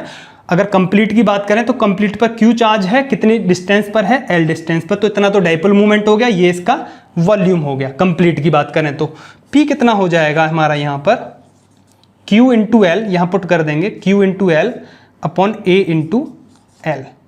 L से L कैंसिल हो जाएगा, क्या आएगा यहाँ पर, Q अपॉन A। और Q अपॉन A क्या होता है, charge upon area, surface charge density, surface charge density. अब हम यहाँ पे जो इंड्यूस चार्ज प्रोड्यूस हुआ है, इसको कुछ इस तरीके से भी लिख सकते हैं, माइनस सरफेस चार्ज डेंसिटी, है ना, negative surface charge density, negative induced surface charge density. और इस वाली सरफेस पर लिख देंगे हम positive induced charge density plus sigma I, और ये माइनस सिग्मा आई, ये वाली प्लेट प्लस सिग्मा आई, ये माइनस सिग्मा आई। तो यहाँ हम कह सकते हैं induced charge density, induced charge surface, induced surface charge density. तो P जो इलेक्ट्रिक पोलराइजेशन है, वही क्वांटिटी क्या है, इंड्यूस्ड सरफेस चार्ज डेंसिटी है, ठीक है। तो P इक्वल्स टू, इसको यहाँ एक वेक्टर फॉर्म में लिखने के लिए यूनिट वेक्टर से मल्टीप्लाई कर देते हैं, तो कुछ इस तरीके से भी हम इसको लिख सकते हैं। और एक बात और ध्यान रखेंगे, इंड्यूस्ड सरफेस चार्ज डेंसिटी है सिग्मा, इसी को हम सिग्मा P भी कह सकते हैं, surface charge density due to polarization. यही तो पोलराइजेशन है, चार्जेस का इकट्ठा होना, है ना, यही सरफेस चार्ज डेंसिटी है। इस पर कितना चार्ज आया, ये सरफेस चार्ज डेंसिटी है, चार्ज कितना ले लिया हमने, QI ले लिया। और इसे भी कैलकुलेट करेंगे आगे हम कि QI कितना होता है। तो सिग्मा I कितना हुआ, ये वही हुआ, ये भी वही क्वांटिटी हुई, सिग्मा P। यहाँ आप सिग्मा P भी लिख सकते हैं, सिंपल है। तो इसकी यूनिट क्या रहेगी, यहाँ से आप यूनिट निकालें, इसकी पोलराइजेशन की यूनिट निकालें, तो P upon delta V। P क्या है, डाइपोल मूवमेंट, डाइपोल मूवमेंट की यूनिट क्या रहेगी, कूलम मीटर। और सिंपल वॉल्यूम की यूनिट मीटर क्यूब, इसे कैंसिल करेंगे तो sigma, sorry, coulomb per metre square हो जाएगी, क्या हो जाएगी, coulomb per metre square. Polarization की यूनिट क्या रहती है, कूलम पर मीटर स्क्वायर। और पोलराइजेशन क्या है, सरफेस चार्ज डेंसिटी, वो भी क्या होता है, कूलम पर मीटर स्क्वायर। तो सिंपल आप यहाँ से भी डायरेक्ट कह देते कि ये जो P है वही है जो सरफेस चार्ज डेंसिटी होती है, क्योंकि ये वही यूनिट है जो सरफेस चार्ज डेंसिटी सिग्मा होता है। आप अच्छी तरह से जानते हैं Q/A होता है sigma, surface charge density, volume charge density Q/V होता है, लीनियर चार्ज डेंसिटी Q/L होता है। ये आप अच्छी तरह से इस चीज़ को जानते हैं। तो इलेक्ट्रिक पोलराइजेशन को हम कुछ इस तरीके से भी यहाँ पर लिख सकते हैं, दिस इज। और देखिए E0 माइनस EI जो है ये क्या है, ये अपोजिट डायरेक्शन में जो यहाँ EI आया उसकी वजह से यहाँ हमें E नेट मिला। और ये जो E नेट है, इस देखिए EO अप्लाई किया, फिर से एक और चीज़ समझते हैं। इस चीज़ का आप स्क्रीनशॉट ले सकते हैं, लिख सकते हैं इस चीज़ को। यहाँ मैं ऐसे हटा देता हूँ थोड़ी देर के लिए, थोड़ा सा, है ना। इन चीज़ों को आप ध्यान रखेंगे, अभी आगे यूज में होने वाली ये चीज़ें कि P और सिग्मा I या सिग्मा P वही बात है। वेक्टर क्वांटिटी को मैं हटा देता हूँ, थोड़ा सा आप इसे सिंपल समझ के रखें, वो तो क्लियर कर ही दिया मैंने। P कैपिटल P पोलराइजेशन वही है जो सिग्मा I है या सिग्मा P है। अब देखिए ये जो E नेट है ये कितना है, E applied electric field minus induced electric field, इसके जो अपोजिट प्रोड्यूस हुआ। E इधर लगाया E0, EI इसके सामने से प्रोड्यूस हुआ, तो ये E नेट है। इलेक्ट्रिक फील्ड अप्लाई किया था E0, कितना कम हो गया, ये डाइलेक्ट्रिक है। आपने डाइलेक्ट्रिक कांस्टेंट पढ़ा था चैप्टर फर्स्ट में, वहां हमने डाइलेक्ट्रिक कांस्टेंट के की बात की थी। इसको और थोड़ा सा आगे बढ़ा रहा हूं मैं। डाइलेक्ट्रिक कांस्टेंट, डाइलेक्ट्रिक कांस्टेंट पढ़ा था हमने, के होता है, इसको हम एप्सिलॉन आर भी कहते हैं, रिलेटिव परमिटिविटी। रिलेटिव परमिटिविटी इसको कैसे निकालते थे हम, वहां पे किसी मीडियम के लिए परमिटिविटी कितनी होती है, एप्सिलॉन नॉट से मल्टीप्लाई करके चलते हैं। एप्सिलॉन नॉट का कितने टाइम्स होती है, this relative permittivity times means के टाइम्स, यही के होता है। यही तो आप अच्छी तरह से जानते हैं इस बात को, ठीक है। कब यूज करते थे इसको, 1/4 pi epsilon m Q1 Q2 upon R square, Coulomb's law में जब हम यूज करते हैं तो इसको सिग्मा, एप्सिलॉन m है, इसको एप्सिलॉन नॉट एप्सिलॉन r लिख देते हैं यहाँ पर, और एप्सिलॉन r ही k होता है डाइलेक्ट्रिक कांस्टेंट। एयर के लिए इसकी वैल्यू 1 लेते हैं रिलेटिव परमिटिविटी की। इस लेक्चर को आप अच्छी तरह से देख भी सकते हैं, आई बटन में लिंक दे दूंगा मैं आपको। फर्स्ट चैप्टर में आया था, ये पूरा का पूरा कंप्लीट टॉपिक था वहां पे। तो k डाइलेक्ट्रिक कांस्टेंट होता है k, है ना। इसको थोड़ा सा मैं समझा दूं, और यहां पर जब दो चार्जेस होते हैं Q1 Q2, इनके बीच में हम कोई डाइलेक्ट्रिक रख दें, डाइलेक्ट्रिक K रख दें, उस कंडीशन में जो फोर्स है, स्टार्ट में कुछ भी नहीं रखा हुआ तो फोर्स क्या रहता है, K। ये K तो आप उससे कंफ्यूज होंगे, ये इलेक्ट्रोस्टैटिक कांस्टेंट होता है, 1/4 pi epsilon naught Q1 Q2 upon R square. ये होता है फोर्स जब कुछ नहीं रखा, जब कुछ नहीं है। लेकिन जब एक डाइलेक्ट्रिक रख दिया दो चार्जेस के बीच में, तो फोर्स कितना हो जाता है, कोई मीडियम रख दिया, इसको मीडियम कह दिया हमने, तब फोर्स कितना हो जाता है, 1/4 पाई एप्सिलॉन नॉट और एप्सिलॉन आर या फिर K, इसका डाइलेक्ट्रिक कांस्टेंट, इसको K भी लिख सकते हैं, upon Q1 upon Q2 upon R square. कुछ इस तरीके से होता है। इन दोनों का जब रेशियो करते हैं हम, तो F0 अपॉन Fm जो मीडियम का फोर्स है वो कितना होता है, K, है ना। तो F0 है वो मीडियम के फोर्स के इतने टाइम्स रहता है, या फिर इसको इस तरीके से लिख दीजिए, यहाँ से इसे हटा दीजिए, यहाँ से इसे F0 इस तरीके से, है ना। ये फोर्स बड़ा था, मीडियम का फोर्स कमजोर है, कितना कमजोर है, K टाइम्स, है ना। ओरिजिनल फोर्स जब कुछ नहीं रखा था वो बड़ा था, कोई डाइलेक्ट्रिक रख दिया तो इसकी वैल्यू कम होगी, जो फोर्स लग रहा है इन दोनों चार्जेस के बीच में वो कम हो गया, वो ये फोर्स है, और जब कुछ नहीं था वो ये फोर्स है F0, है ना। ऐसे ही E0 इक्वल्स टू क्या रहता है, K E जो मीडियम का है ना, जो हमने मीडियम रखा। अगर इलेक्ट्रिक फील्ड की बात करें तो कितना हो जाता है, EM, है ना। E0 equals to K EM, या फिर इसको हम ऐसे लिख सकते हैं, इसी को E0 इक्वल्स टू यहाँ लिख देता हूँ K मीडियम वाला, जितना मीडियम रखने पे इलेक्ट्रिक फील्ड बना वो है ये, है ना। ये आपने अच्छी तरह से पढ़ा है, ये बात समझा दी मैंने यहाँ से भी। और यहाँ अगर हम बात करें अप्लाइड इलेक्ट्रिक फील्ड कितना है हमारा, E0 है, अप्लाइड सही है। अब जो नेट इलेक्ट्रिक फील्ड बना जब मीडियम हमने इसके बीच में रख दिया तो वो कितना बना हमारा ई नेट। तो इसको मैं यहाँ से हटा के ई मीडियम वाले को ई नेट लिख सकता हूँ, सिंपल है, ठीक है। और आप इसको ऐसे समझ सकते हैं कि के डाइलेक्ट्रिक कांस्टेंट के इक्वल्स टू, इन दोनों का रेशियो बताया था, तो ई नॉट अपॉन ई नेट, इसका तो आ ही जाएगा। ये कुछ ऐसे भी आपको ध्यान आ रहा होगा, ये डाइलेक्ट्रिक कांस्टेंट होता है कुछ इस तरीके से। तो ये जो ई नेट है इसको हम लिख सकते हैं कुछ इस तरीके से, ई नेट है ये, इसको यहाँ लिख सकते हैं ई naught upon K, E naught upon K equals to E naught minus E I. इसका ऐसे भी हम यूज़ करेंगे, ध्यान रखना आप इस बात को, E naught upon E net equals to K. तो ई नेट को मैं इस तरीके से भी लिख दूंगा। और देखिए सिंपल सी बात आप समझेंगे, फिर से मैं समझाता हूँ थोड़ा सा, ये फिगर को हटा के यहाँ से फिर से समझ में आएगा। आप इसका स्क्रीनशॉट ले सकते हैं यहाँ पर और अच्छे से समझ में आएगा। डाइलेक्ट्रिक रखने से इलेक्ट्रिक फील्ड कैसे कमजोर होता है इस बात को थोड़ा सा समझिए आप, है ना। इलेक्ट्रिक फील्ड ही तो कमजोर करना है, कैपेसिटर के बीच में रखना है, क्योंकि डाइलेक्ट्रिक तो इलेक्ट्रिक फील्ड कमजोर हो जाएगा तो क्यू चार्ज जो है उसको और बढ़ा सकते हैं हम उस कैपेसिटर पे।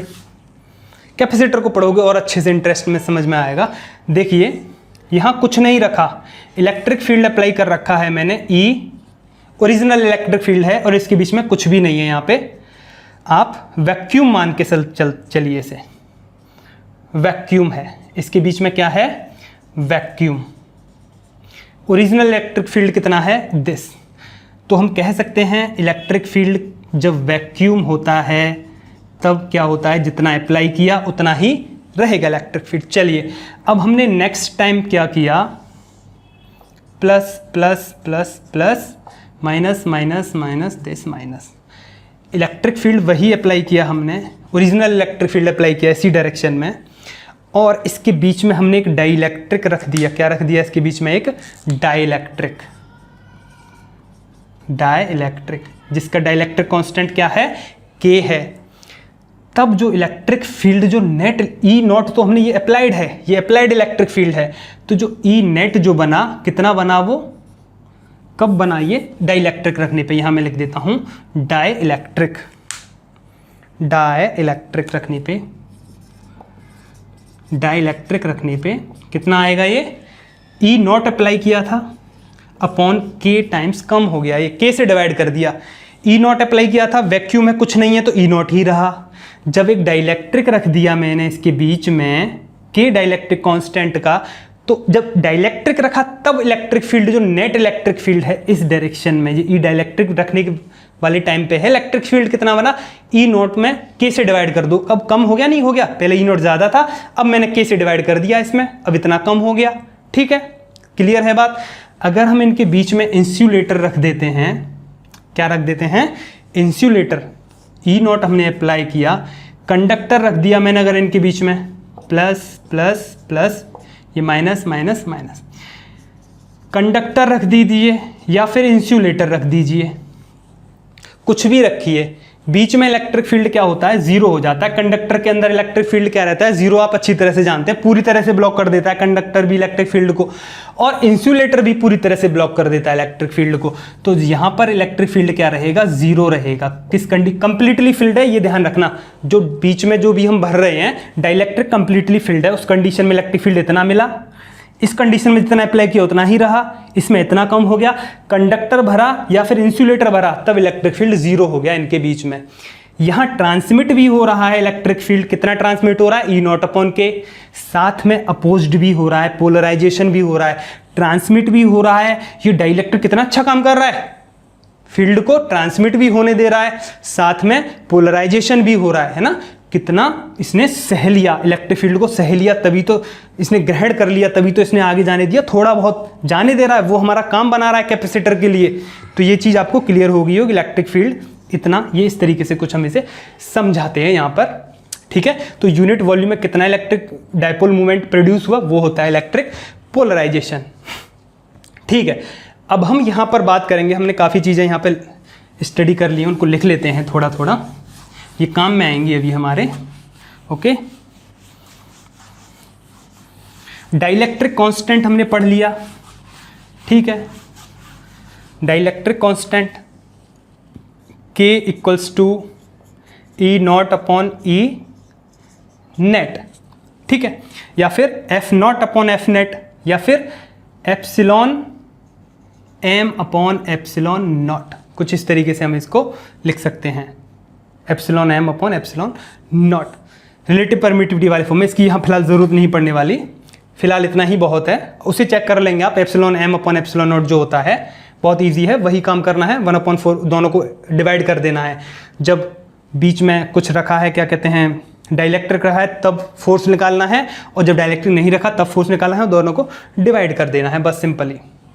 के फिलहाल ये होता है, और मैं सिंपल आप ये ध्यान रखिए भाई, नहीं ध्यान आ रहा आपको तो ये तो ध्यान है ही ना कि सिंपल मीडियम जब रखा है तो परमिटिविटी मीडियम की क्या होती है, epsilon naught into epsilon R. Epsilon R ही क्या है, डाइलेक्ट्रिक कांस्टेंट के। और इलेक्ट्रोस्टैटिक कांस्टेंट से कंफ्यूज नहीं होना, ये के जो है इलेक्ट्रोस्टैटिक कांस्टेंट के नहीं है, 1/4 पाई एप्सिलॉन नॉट नहीं है ये। तो के को और कैसे लिख सकते हैं हम यहाँ पे, epsilon M upon epsilon naught, ठीक है, किसी को भी लिख लो, लेकिन इसका काम नहीं है यहाँ पे, इतना ही हमने पढ़ा है। ई नेट, और क्या पढ़ा हमने, E net equals to E naught minus E I, okay. या फिर इसको यहाँ से हम निकाल सकते हैं, ई नेट कितना है, ई ओ अपॉन ई के, ई ओ अपॉन के, सॉरी ओनली के, ई ओ माइनस ई आई। तो कुछ इतनी चीज़ें हमने यहाँ पे डिस्कस कर ली हैं। तो इलेक्ट्रिक पोलराइजेशन क्लियर हो गया है। अब हम देखते हैं डाइलेक्ट्रिक स्ट्रेंथ, डाइलेक्ट्रिक स्ट्रेंथ के बारे में भी डिस्कस करेंगे, और जो डाइलेक्ट्रिक कांस्टेंट के है इसका रिलेशन देखेंगे इलेक्ट्रिकल ससेप्टिबिलिटी के साथ। अब देखिए इलेक्ट्रिकल ससेप्टिबिलिटी की बात करते हैं थोड़ा सा हम। ये जो पोलराइजेशन हुआ था अभी, तो ये पोलराइजेशन उस मटेरियल की एक और हम यहाँ पे कैरेक्टरिस्टिक लेके आए हैं, इलेक्ट्रिकल ससेप्टिबिलिटी, उसको पढ़ने की कोशिश करते हैं। तो उसके लिए देखिए समझते हैं, यहाँ पे इसे हटा देते हैं। अब इलेक्ट्रिकल ससेप्टिबिलिटी के बारे में बात करते हैं, चलिए। इलेक्ट्रिकल ससेप्टिबिलिटी, इलेक्ट्रिकल ससेप्टिबिलिटी, देखिए पोलराइजेशन अभी जो हुआ था, पोलराइजेशन P, जो पोलराइजेशन हुआ था, क्या मैं उसको कुछ इस तरीके से लिख सकता हूं? ये कहेंगे आप अचानक से कैसे आ गया, ई नेट के प्रोपोर्शनल कैसे है पोलराइजेशन। देखिए समझिए इस चीज को, एक मैंने डाइलेक्ट्रिक लिया और इस डाइलेक्ट्रिक पर मैंने एक इलेक्ट्रिक फील्ड अप्लाई किया, ओरिजिनल इलेक्ट्रिक फील्ड हमने यहाँ अप्लाई किया, कंसीडर किया कि 500 यूनिट अप्लाई किया मैंने ओरिजिनल इलेक्ट्रिक फील्ड, और एक डाइलेक्ट्रिक है ये, 500 यूनिट इलेक्ट्रिक फील्ड मैंने अप्लाई किया। इसके अपोजिट डायरेक्शन में यहाँ क्या होगा, ई आई प्रोड्यूस हो जाएगा। ई आई मान लिया कि यहाँ पर 100 यूनिट इसके अपोजिट डायरेक्शन में यहाँ पर अप्लाई कर, इसने बना दिया, यहाँ पे ई आई इसके अपोजिट डायरेक्शन में आ गया। अब मैंने क्या किया, इसकी वैल्यू को थोड़ा सा बढ़ा दिया, कितना कर दिया, यही डाइलेक्ट्रिक है, सेम डाइलेक्ट्रिक है, ये डाइलेक्ट्रिक है, सेम डाइलेक्ट्रिक ये है। फिर मैंने क्या किया, इसे 600 कर दिया यूनिट, 600 यूनिट कर दिया इलेक्ट्रिक फील्ड को। तो इसने क्या किया, क्योंकि इलेक्ट्रिक फील्ड को हम बढ़ाएंगे तो क्या होगा, इलेक्ट्रिक फील्ड को बढ़ाने पे क्या होगा, जो इंड्यूस्ड इलेक्ट्रिक फील्ड जो सामने से आ रहा है वो भी बढ़ेगा, मींस पोलराइजेशन भी बढ़ेगा, इसके पोलराइजेशन भी बढ़ेगा, नेगेटिव चार्जेस जो हैं इस एंड पे बढ़ जाएंगे, ठीक है। यहाँ 4 हैं तो यहाँ 5 हो जाएंगे, है ना, कुछ इस तरीके से ये पोलराइजेशन भी बढ़ जाएगा अगर मैंने इसको इलेक्ट्रिक फील्ड को बढ़ा दिया, जो अप्लाई इलेक्ट्रिक फील्ड है इसी डायरेक्शन में इसको बढ़ा दिया, 600 यूनिट कर दिया, तो जो ई आई है वो हो जाएगा, मान लिया कि 150, चलिए 150 नहीं, 500 से इसे डायरेक्ट हम 1000 कर देते हैं, चलिए डबल कर दिया, डबल यूनिट में कर दिया, और इसको मान लिया 200, है ना। जो इलेक्ट्रिक फील्ड इस डायरेक्शन में है, इंड्यूस्ड इलेक्ट्रिक फील्ड, वो कितना हो जाएगा, 200 यूनिट। अब यहाँ आप देखिए जो डिफरेंस है, ई नेट क्या है, नेट इलेक्ट्रिक फील्ड 500 माइनस 100, यही तो होगा, 500 माइनस 100 400 ही, ठीक है। यहाँ इलेक्ट्रिक फील्ड कितना होगा 1000 माइनस 200, 800 यूनिट। यूनिट कहे न्यूटन पर कूलम कह दीजिए, वोल्ट पर मीटर कह दीजिए। यहाँ पोलराइजेशन ज़्यादा है ना, क्योंकि EI ज़्यादा इस डायरेक्शन में, EI जो अपोजिंग इलेक्ट्रिक फील्ड ज़्यादा होगा तो पोलराइजेशन ज़्यादा होगा, ज़्यादा चार्जेस इकट्ठे होंगे, ज़्यादा पोलराइजेशन होगा तो ज़्यादा डायपोल मूवमेंट मिलेगा हमें यूनिट वॉल्यूम में। यहाँ देख रहे हैं आप E नेट कम है, E नेट बड़ा है। जैसे ही हमने इलेक्ट्रिक फील्ड को इंक्रीज किया, अप्लाइड फील्ड को हमने इंक्रीज किया, तो जो डिफरेंस है, किसका डिफरेंस है, EO माइनस EI का डिफरेंस पहले कितना था 400 यूनिट फर्स्ट कंडीशन में, नेक्स्ट कंडीशन में कितना हो गया 800 यूनिट, है ना। तो जो डिफरेंस है EO माइनस EI, यही तो E नेट है ना। तो P is directly proportional to the difference E applied minus EI। Clear है ये बात। यही डाइलेक्ट्रिक था, इसी पर हमने एक्सटर्नल इलेक्ट्रिक फील्ड को बढ़ा दिया। जैसे जैसे एक्सटर्नल इलेक्ट्रिक फील्ड को हम बढ़ाते जाएंगे तो पोलराइजेशन बढ़ता जाएगा, इंड्यूस्ड इलेक्ट्रिक फील्ड बढ़ता जाएगा, और जो पोलराइजेशन है, डाइपोल मूवमेंट है, वो भी बढ़ता जाएगा और अच्छी तरह से वो अलाइनमेंट होते रहेंगे। अब हम यहाँ एक बात और ध्यान में रखते हैं कि जो इलेक्ट्रिक पोलराइजेशन है ये तो क्लियर हो गया, इलेक्ट्रिकल सब्सटिट्यूटिविटी की बात करेंगे हम। तो इलेक्ट्रिक पोलराइजेशन किस पर डिपेंड कर रहा है, जितना इलेक्ट्रिक फील्ड हम अप्लाइड कर रहे हैं तो उसकी वजह से जो पोटेंशियल एनर्जी आ रही है, ये बात भी हम यहाँ पे समझ सकते हैं इस चीज़ को, है ना। अभी क्लियर कर देता हूं मैं। पोटेंशियल एनर्जी और थर्मल एनर्जी का एक और कंसेप्ट आएगा कि पोलराइजेशन कैसे बढ़ता है, डिपेंड कैसे करता है, कब पोलराइजेशन ज़्यादा आता है ना, किस डाइलेक्ट्रिक पर पोलराइजेशन कब ज़्यादा आएगा। तो ये दो चीज़ों पर डिपेंड करेगा पोलराइजेशन, दो चीज़ों पे। एक तो पोटेंशियल एनर्जी ऑफ द, इसे मैं यहाँ पे हटा देता हूँ थोड़ा सा, ये क्लियर समझ में आ गया होगा आपके कि जो पोलराइजेशन है वो नेट इलेक्ट्रिक फील्ड के डायरेक्टली प्रोपोर्शनल है। क्लियर है, ये डिफरेंस बढ़ रहा है हमारा, जो E नेट है यही तो डिफरेंस है, ये बढ़ रहा है। ये क्लियर हो गया होगा, इस चीज़ को यहाँ समझ सकते हैं। फिर दोबारा से मैं इसे नहीं समझाऊंगा यहाँ पे। अब बात पोलराइजेशन की ही कर रहे थे हम यहाँ पे। जितना इलेक्ट्रिक फील्ड अप्लाई किया उतना ही पोलराइजेशन बढ़ा। क्यों बढ़ा पोलराइजेशन, इलेक्ट्रिक फील्ड अप्लाई करने पर पोलराइजेशन बढ़ा। क्यों बढ़ा, यहाँ मैं लिख देता हूँ, P is directly proportional to EO minus EI। अब पोलराइजेशन किस पर डिपेंड करता है, polarization depends on two factor, generally two factors पे ये डिपेंड करता है। जनरली टू फैक्टर, वैसे तो और भी फैक्टर हो सकते हैं लेकिन जनरली जो मेन फैक्टर हैं वो टू हैं।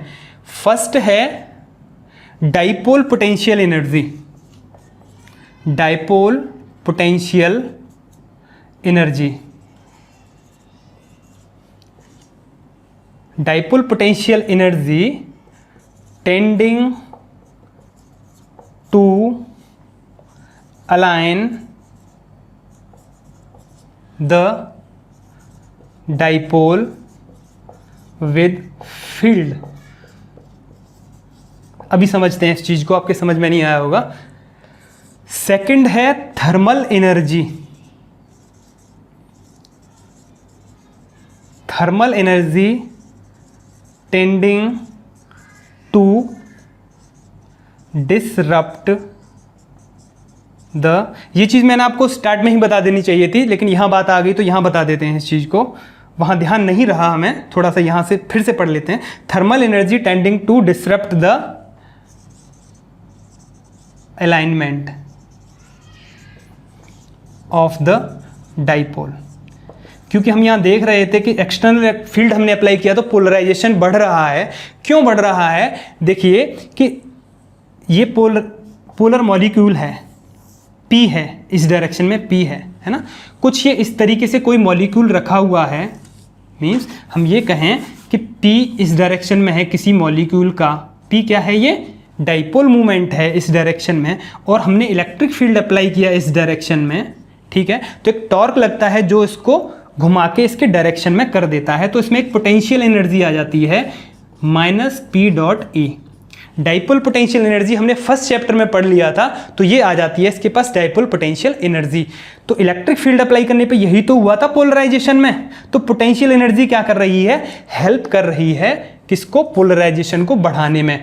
Dipole potential energy tending to align the dipole with field, dipole को फील्ड के अलोंग टेंड्स करा रही है, अलाइनमेंट करा रही है। जितने भी डाइपोल हैं उनको उनका अलाइनमेंट, ये अलाइनमेंट ही तो है, नेगेटिव टू पॉजिटिव, ये इसके अलोंग हो जाएगा तो नेगेटिव इधर पॉजिटिव इधर। तो जो भी अभी हमने पढ़ा था ये अलाइनमेंट ही तो था, जितने भी ये इस तरीके से हुए थे, फील्ड के अलोंग हुए थे। जैसे ही इलेक्ट्रिक फील्ड अप्लाई किया तो पी जो है पूरा का पूरा इलेक्ट्रिक फील्ड जो अप्लाई किया था उसके अलोंग हो गया था, पूरा का जितना भी डाइपोल मूवमेंट था सभी मॉलिक्यूल्स का एक ही डायरेक्शन में मिल गया था। वो क्यों मिला था हमें? क्यों? क्योंकि एक्सटर्नल इलेक्ट्रिक फील्ड हमने अप्लाई किया है। डाइपोल पोटेंशियल एनर्जी यहाँ लिख सकते हैं इन एक्सटर्नल इलेक्ट्रिक फील्ड, इन external electric field, external electric field में ही तो है डाइपोल पोटेंशियल एनर्जी। ये क्या काम कर रही है? डाइपोल को अलाइनमेंट करने में हेल्प कर रही है। और अलाइनमेंट ही क्या है? पोलराइजेशन है ना। जितना ज़्यादा इलेक्ट्रिक फील्ड होगा उतनी ही ज़्यादा पोटेंशियल एनर्जी होगी, और जितनी ज़्यादा पोटेंशियल एनर्जी होगी उतना ही अच्छा पोलराइजेशन होगा। तो पोलराइजेशन बढ़ेगा जैसे जैसे हम एक्सटर्नल इलेक्ट्रिक फील्ड बढ़ाएंगे किसी भी डाइइलेक्ट्रिक का, और ये एक लिमिट तक ही बढ़ेगा। इसके बाद क्या हो जाता है? वो कंडक्टर बन जाता है। इसके बारे में भी अब बात करेंगे, है ना। ये नहीं है कि एक्सटर्नल इलेक्ट्रिक फील्ड बढ़ाते जाओ डाइइलेक्ट्रिक का पोलराइजेशन बढ़ता ही जाएगा, ये नहीं होगा। हो सकता है उसका ब्रेकडाउन भी हो जाए, है ना। एक उसकी एक कैपेसिटी होगी, वहीं तक वो उसे झेल पाएगा, उतना ही ससेप्ट कर पाएगा इलेक्ट्रिक फील्ड को, ठीक है। क्योंकि कोई भी डाइइलेक्ट्रिक क्या करता है? वो फील्ड को ससेप्ट करने का काम करता है ना, क्योंकि पोलराइजेशन हो रहा है, वो ससेप्ट ही तो कर रहा है, उसे ट्रांसमिट होने से रोक रहा है, थोड़ा सा निकाले दे रहा है, लेकिन थोड़ा बहुत से साथ में ससेप्ट भी कर रहा है, ठीक है। तो थर्मल, ये क्लियर हो गया होगा पॉइंट आपका यहाँ पे डाइपोल एनर्जी वाला। सेकंड देख लेते हैं, बहुत लंबी बात हो जाएगी।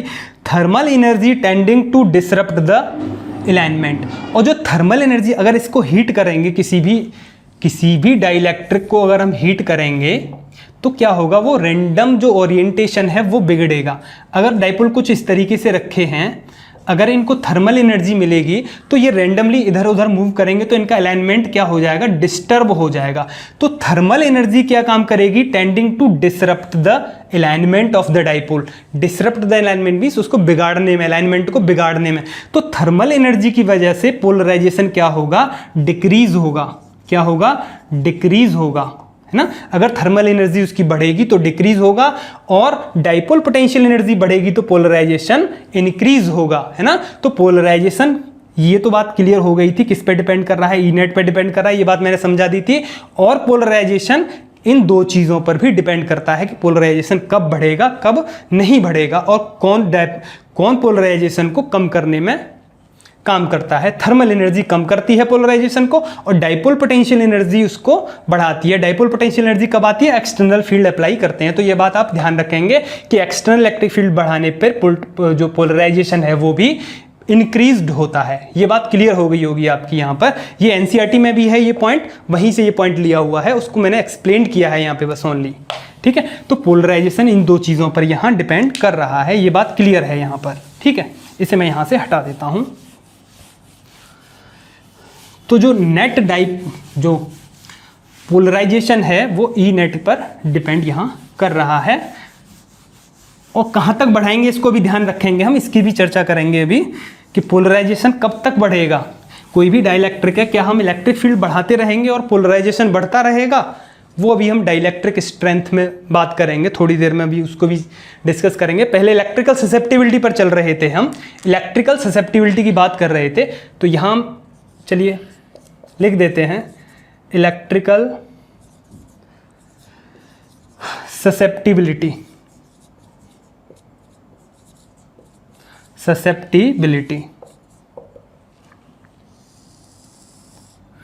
तो इलेक्ट्रिकल ससेप्टिबिलिटी की बात कर रहे थे, ये तो क्लियर हो गया आपका, है ना। और अभी मैं ऐसे क्लियर कर देता हूं, अगर आप इसे मैथमेटिकली क्लियर करना चाहते हैं कि पी ई नेट के डायरेक्टली प्रोपोर्शनल होता है, ये भी मैं बता देता हूं अभी आपको, थोड़ा सा टाइम लगेगा। देखिए ई नेट इक्वल्स टू, अभी हम पढ़ के आए हैं, ई नॉट माइनस ई आई, ठीक है, ओके। ई नेट मुझको प्रोपोर्शनल प्रूफ करना है पोलराइजेशन पी के। अगर वो जो मैंने अभी समझाया था एक एग्जांपल लेके, एक डाइइलेक्ट्रिक के साथ कि 400 अप्लाई किया था, 500 अप्लाई किया था, उसके बाद बढ़ा दिया था, 1000 कर दिया था, उससे समझ में आ गया था आपके ये।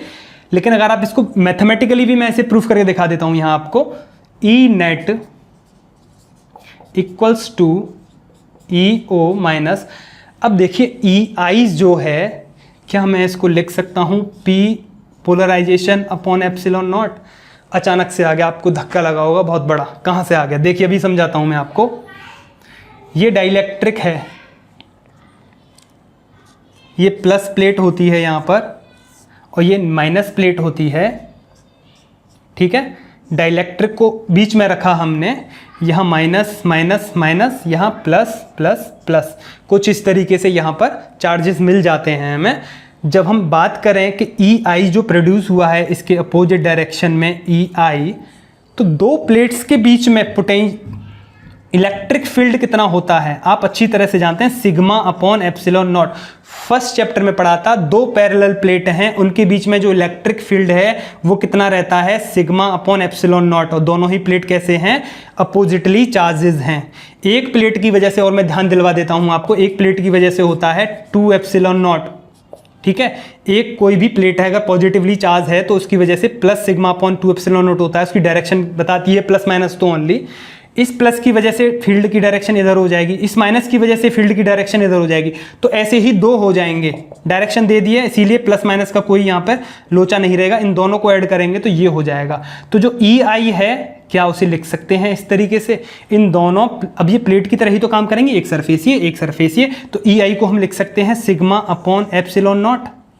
इन दोनों को जब जोड़ देंगे आप, एक प्लस की वजह से एक माइनस की वजह से हो गया फील्ड, ये प्लस वाली की वजह से हो गया फील्ड, इस माइनस की वजह से ये हो गया फील्ड, है ना। दोनों ही फील्ड हैं और दोनों की डायरेक्शन सेम होगी, वही मिलके क्या होगा, ई आई, जो इंड्यूस इलेक्ट्रिक फील्ड है जब ई नॉट हमने इस डायरेक्शन में अप्लाई किया, तो ई आई क्या है, सिग्मा अपॉन एप्सिलॉन नॉट। और स्टार्टिंग में ही मैंने बताया था sigma coulomb upon metre square ही तो पोलराइजेशन है, पी अपॉन एप्सिलॉन नॉट ही तो है ई आई।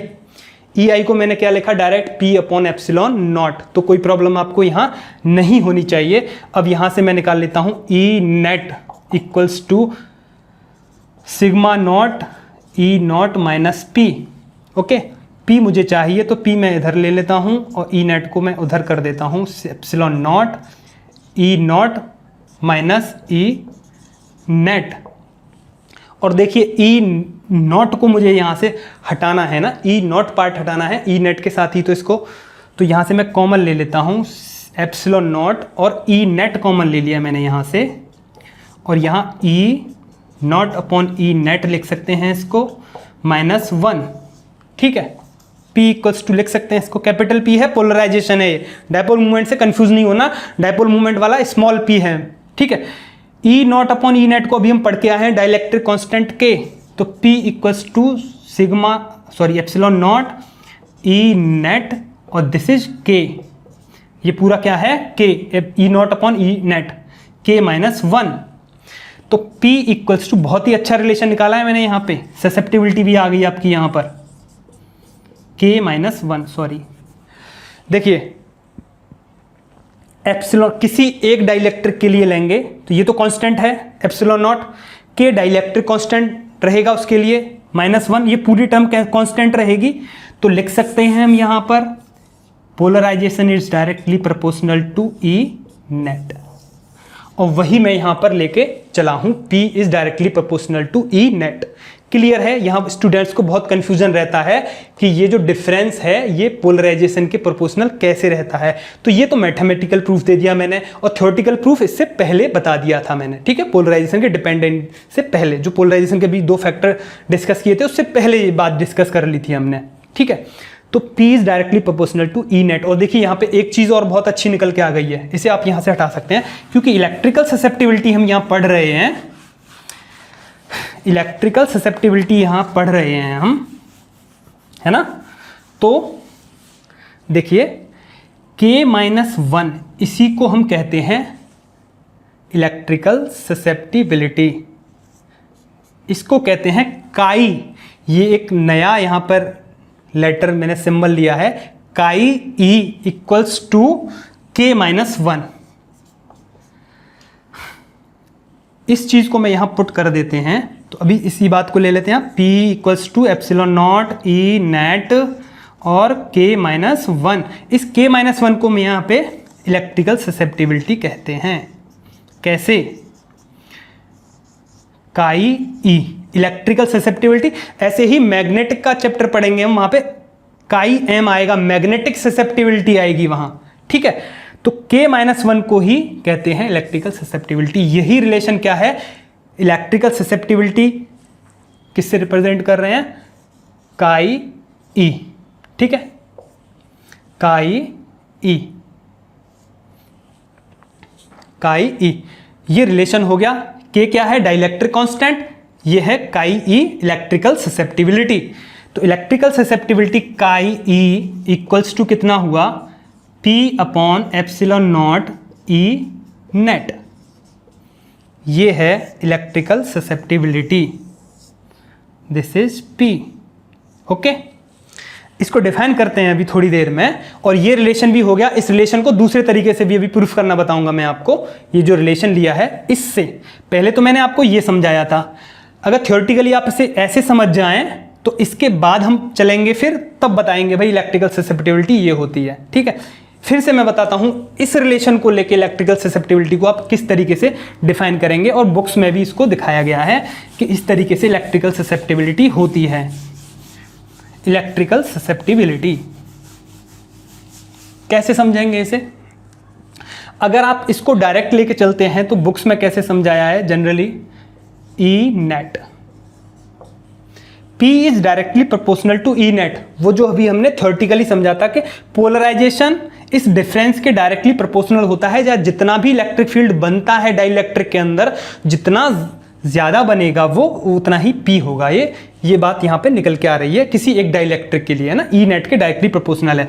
अब इस हम प्रोपोर्शनल साइन को हटाते हैं यहाँ पर, तो हमें कांस्टेंट यूज करते हैं यहाँ पर काई ई नेट। प्रोपोर्शनल साइन को हटाने पे हमने इलेक्ट्रिकल ससेप्टिबिलिटी कांस्टेंट यूज किया, लेकिन साथ ही हम एक एप्सिलॉन नॉट भी यूज करते हैं और डायरेक्ट यूज कर देते हैं हम लोग। वही मैंने इसका प्रूफ दे दिया आपको अभी, जो मैंने प्रूफ किया था कि एप्सिलॉन नॉट आ कैसे गया ये, है ना। अगर आप इसको ऐसे समझाएंगे, इसे तो हम जानते ही नहीं है अभी, और इससे आगे हम चल रहे हैं, यहाँ मैंने इसे हटाया और डायरेक्ट मैंने एप्सिलॉन नॉट यूज कर लिया, तो आपको अब प्रॉब्लम नहीं होगी, क्योंकि मैंने पहले ही समझा दिया कि एप्सिलॉन नॉट आने वाला है और ये आ गया। अब ये डायरेक्ट यूज किया। अब हम यहाँ कहेंगे कि हमने एप्सिलॉन नॉट यूज किया है टू मेक काई ई यूनिटलेस या डायमेंशनलेस। काई ई को यूनिटलेस बनाने के लिए एप्सिलॉन नॉट से हमने यहाँ मल्टीप्लाई किया है, और यहाँ जब आप इसकी निकालेंगे कोई भी यूनिट नहीं आएगी। काई ई क्या है, यूनिटलेस है, यूनिटलेस है। अगर एप्सिलॉन नॉट से मल्टीप्लाई नहीं करेंगे तो काई ई यूनिटलेस नहीं आएगा, इसकी एक यूनिट आएगी, क्योंकि ये कांस्टेंट है, कोफिशिएंट है, इसकी हम यूनिट नहीं रखना चाहते, इसीलिए एप्सिलॉन नॉट से मल्टीप्लाई कर दिया। या तो इसे ऐसे समझ लीजिए, या फिर डायरेक्टली मैंने समझा ही दिया कि ये अपने आप कैसे आएगा। यहाँ पे एप्सिलॉन नॉट एक प्रूफ दिया था मैंने अभी आपको, टू मेक दिस यूनिटलेस। तो ये बात समझ में आ गई होगी आपको कि काई क्या होता है, P अपॉन दिस। अब मैं यहाँ से डेफिनेशन बनाऊंगा कि इसकी डेफिनेशन क्या रहती है इलेक्ट्रिकल ससेप्टिबिलिटी की। अब इलेक्ट्रिकल ससेप्टिबिलिटी एक्चुअली है क्या, अगर आप इसको फील करो इस चीज को कि कितना इलेक्ट्रिक फील्ड उसने ससेप्ट किया, जितना ज्यादा पोलराइजेशन होगा, ठीक है, ये यही बात समझाएगा कि जितना ज़्यादा पोलराइजेशन P होगा उतनी ही ससेप्टिबिलिटी उसकी ज़्यादा होगी। अगर हम दो मटेरियल के बारे में बात करेंगे, दो मटेरियल के बारे में बात करें, तो जो ई नेट होगा, जिसका ई नेट कमज़ोर होगा उसी की ससेप्टिबिलिटी ज़्यादा रहेगी। अगर दो के बारे में बात करें, कैसे बात करें कि ये एक डाइलेक्ट्रिक है, यहाँ मैंने इलेक्ट्रिक फील्ड अप्लाई किया EO, और एक और डाइलेक्ट्रिक है उस पर भी मैंने वही इलेक्ट्रिक फील्ड अप्लाई किया EO। डाइलेक्ट्रिक 1, डाइलेक्ट्रिक 2, है ना। इसमें जो EI प्रोड्यूस हुआ, मान लेते हैं ये मैंने 400 अप्लाई किया यूनिट, और ये भी 400 अप्लाई किया यूनिट, ठीक है। और यहाँ जो इलेक्ट्रिक फील्ड बन रहा है इसके अपोजिट डायरेक्शन में जो EI है वो इसमें 100 है और इसमें 200 है। तो EO minus EI, E net कितना हुआ यहाँ पर 300 यूनिट, और यहाँ कितना होगा 200 यूनिट। 200 यूनिट क्या, E नेट, ठीक है। इसमें 200 यूनिट और इसमें 300 इस डायरेक्शन में जो ई आई प्रोड्यूस हुआ है ना। यहाँ ई नेट कम है, ये ई नेट कम है, यहाँ देख रहे हैं आप ई आई ज़्यादा है। ई आई ज़्यादा है तो पोलराइजेशन यहाँ पर ज़्यादा हुआ है, यहाँ पोलराइजेशन ज़्यादा हुआ है। जितना ज़्यादा पोलराइजेशन ज़्यादा हुआ है मीन्स यहाँ इलेक्ट्रिक फील्ड को अपोज करने वाला ज़्यादा अच्छा मटेरियल है। जो डाइलेक्ट्रिक है, जितना भी इलेक्ट्रिक फील्ड हमने यहाँ पे अप्लाई किया उसको उतना ही ससेप्ट कर लिया उसने। 400 अप्लाई किया, 200 को ससेप्ट कर लिया इसने, ये 100 ही ससेप्ट कर पाया है ना, ग्रहण कर पाया, लेकिन बहुत पूरा पार होने दिया। इसने क्या किया, 300 को बाहर निकाल दिया, इसने 200 को ही बाहर निकाला। ठीक है, तो इसने इलेक्ट्रिक फील्ड को ज़्यादा ससेप्ट कर लिया है ना। तो ई नेट जितना कम रहेगा दो के लिए, अगर एक के लिए बात करेंगे तो ससेप्टिबिलिटी एक के लिए तो ये कांस्टेंट रहेगा। अगर आप ई नेट को बढ़ाएंगे तो पी भी बढ़ेगा, ई नेट को बढ़ाएंगे पी बढ़ेगा। ठीक है, लेकिन अगर मैं दो के बारे में बात करूं, दो डाइलेक्ट्रिक लिए मैंने, एक और दो, तो दोनों के लिए बात करें तो ई नेट जिसके लिए कम रहेगा उसके लिए ससेप्टिबिलिटी ज़्यादा रहेगी। मीन्स जो ज़्यादा पोलराइज्ड हो रहा है, यहाँ देख रहे हैं आप ई आई ज़्यादा है तो पोलराइजेशन यहाँ ज़्यादा होगा, यहाँ पोलराइजेशन कम होगा। फर्स्ट वाले केस में, 2 वाले केस में पोलराइजेशन ज़्यादा होगा। तो जो ज़्यादा पोलराइजेशन होगा उसी में क्या होगा, उसी की ससेप्टिबिलिटी क्या होगी, ज़्यादा होगी। पोलराइजेशन मोर तो उसकी ससेप्टिबिलिटी भी मोर होगी।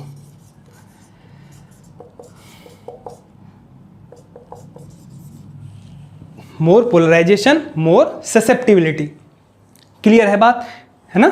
मोर पोलराइजेशन मोर ससेप्टिबिलिटी, ई नेट उसका क्या होगा, जिसका ई नेट कम होगा उसकी ससेप्टिबिलिटी ज़्यादा होगी। तो सिंपल सी बात आप ये याद रखना है कि ससेप्टिबिलिटी ज़्यादा है तो पोलराइजेशन भी ज़्यादा है उसका। ठीक है, पोलराइजेशन भी ज़्यादा है और ये रिलेशन है। अगर मैं इसकी बात करूं यहाँ पे वैक्यूम के लिए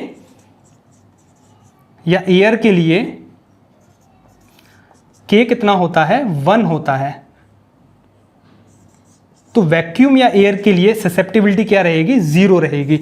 तो वैक्यूम या एयर बिल्कुल भी ससेप्ट नहीं कर पाते, जितना भी इलेक्ट्रिक फील्ड अप्लाई करेंगे उस रीजन में से पूरा का पूरा वो ट्रांसमिट हो जाएगा, है ना, पूरा का पूरा ट्रांसमिट हो जाएगा। वो बिल्कुल भी ससेप्ट नहीं करेंगे इलेक्ट्रिक फील्ड को, क्योंकि ससेप्टिबिलिटी क्या है उसकी, 0 है। जितनी ज़्यादा ससेप्टिबिलिटी उतना ही ज़्यादा पोलराइजेशन। पोलराइजेशन क्या है, अपोजिंग इलेक्ट्रिक फील्ड जितना ज़्यादा प्रोड्यूस होगा उतनी ही ज़्यादा उसका क्या होगा, पोलराइजेशन होगा। इंड्यूस्ड इलेक्ट्रिक फील्ड जो अपोजिट इलेक्ट्रिक फील्ड जितना ज़्यादा आता है उतना ही पोलराइजेशन होता है और उतना ही ज़्यादा डाइपोल मूवमेंट आएगा पर यूनिट वॉल्यूम में, वही पोलराइजेशन होता है। सिंपल है। तो ससेप्टिबिलिटी ज़्यादा होने से क्या होता है, पोलराइजेशन उस मटेरियल का, उस डाइलेक्ट्रिक का क्या होता है, ज़्यादा होता है। उससे हमें बेनिफिट मिल जाता है मटेरियल को सेलेक्ट करने में कि कौन सा डाइलेक्ट्रिक हम कैपेसिटर के बीच में रखें। तो जिसका डाइलेक्ट्रिक कांस्टेंट भी देखेंगे हम, उसकी इलेक्ट्रिकल ससेप्टिबिलिटी भी देखेंगे, डाइलेक्ट्रिक स्ट्रेंथ भी देखेंगे हम। तो ये रिलेशन आपको समझ में आ गया होगा। इस रिलेशन को मैं दूसरे तरीके से भी यहाँ आपको प्रूफ करके देख सकते हैं अगर हो जाए तो। अभी चलिए देखते हैं इस बात को हम, किसको, अभी जो हमने सिंपल लेके चले थे। ठीक है, इसके 2 मेथड हैं पी के। देखिए किसका प्रूफ दे रहे हैं, इसका ये प्रूफ निकालने की कोशिश करते हैं। चलिए हो जाए तो। ई नेट क्या होता है, ई अप्लाइड माइनस ई आई। अभी जस्ट हम इसको पढ़ के आए हैं। यहाँ E naught minus P upon epsilon naught लिख सकते हैं, ये बात भी पढ़ ली हमने।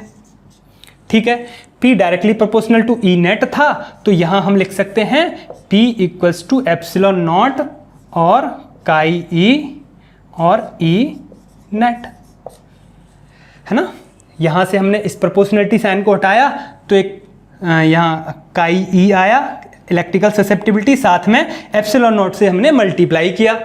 अगर इस तरीके से आगे चल रहे हैं और फिर वहाँ हमें इलेक्ट्रिकल ससेप्टिबिलिटी का रिलेशन निकालना है, एक तो इस तरीके से मैंने पहले निकाल दिया, एक इस तरीके से। यहाँ ये P is directly proportional to E net, फिर हम आगे गए, इसको तो थोड़ा समझाया था। P इक्वल्स टू, इस प्रोपोर्शनलिटी साइन को हटाया, एप्सिलॉन नॉट और काई ई आ गए। क्यों आ गए ये बात समझा दी मैंने। ई नेट, अब हम आगे चले, यहाँ ये समझ गए इतनी बात को। फिर हम जानते हैं कि E net is equals to E naught minus E I. E I को मैंने इतना यहाँ पे पुट कर दिया, इस बात को भी मैं समझा चुका हूँ। ठीक है, क्योंकि ई आई क्या होता है, फिर से सिग्मा अपॉन एप्सिलॉन नॉट, और सिग्मा ही तो पोलराइजेशन है, capital P upon epsilon naught. ठीक है, इसको मैंने यहाँ पुट कर दिया। अब देखिए पी क्या है, ये है, इसको यहाँ पुट कर देते हैं इतनी चीज़ को। पी कितना है, epsilon naught chi E net upon epsilon naught. Epsilon naught cancel हो जाएगा, ये ई नेट के बराबर हम चल रहे हैं। E net equals to E naught minus chi E net. ठीक है, इसे इधर ले आते हैं, E net plus chi E net equals to E not.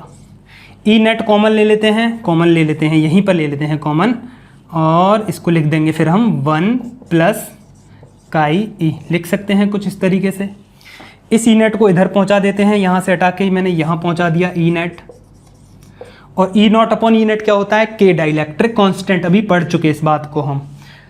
तो काई ई इक्वल्स टू के माइनस 1। तो फिर से इलेक्ट्रिकल ससेप्टिबिलिटी और डाइलेक्ट्रिक कांस्टेंट का ये रिलेशन आपको मिल गया यहाँ पर। ये रिलेशन दूसरे तरीके से भी निकाला था और इस तरीके से भी मैंने यहाँ पर निकाल दिया है। ठीक है, तो क्लियर है दोनों ही रिलेशन आपके लिए। ओके, अब हम बात करते हैं डाइलेक्ट्रिक कांस्टेंट तो समझ लिए, डाइलेक्ट्रिक स्ट्रेंथ की ओर बात करते हैं हम अभी। डाइलेक्ट्रिक स्ट्रेंथ, ये क्लियर हो गए होंगे आपके इलेक्ट्रिकल ससेप्टिबिलिटी के जितने भी पार्ट थे, ये है ना, कुछ रिलेशन थे, चेक कर लेंगे, स्क्रीनशॉट ले लेंगे आप।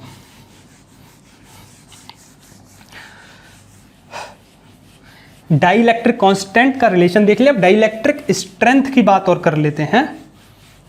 डाइलेक्ट्रिक स्ट्रेंथ, लेक्चर लंबा है लेकिन सारी चीजें हमने क्लियर की हैं इस लेक्चर में।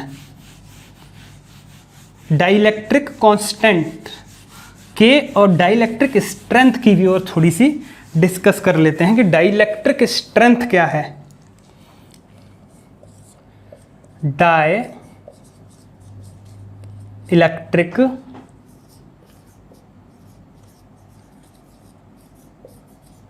स्ट्रेंथ, बहुत ही इंटरेस्टिंग टॉपिक है ये। ठीक है, देखिए डाइलेक्ट्रिक स्ट्रेंथ की बात करें, इससे पहले डाइलेक्ट्रिक ब्रेकडाउन बताऊंगा मैं आपको। डाइलेक्ट्रिक ब्रेकडाउन कैसे,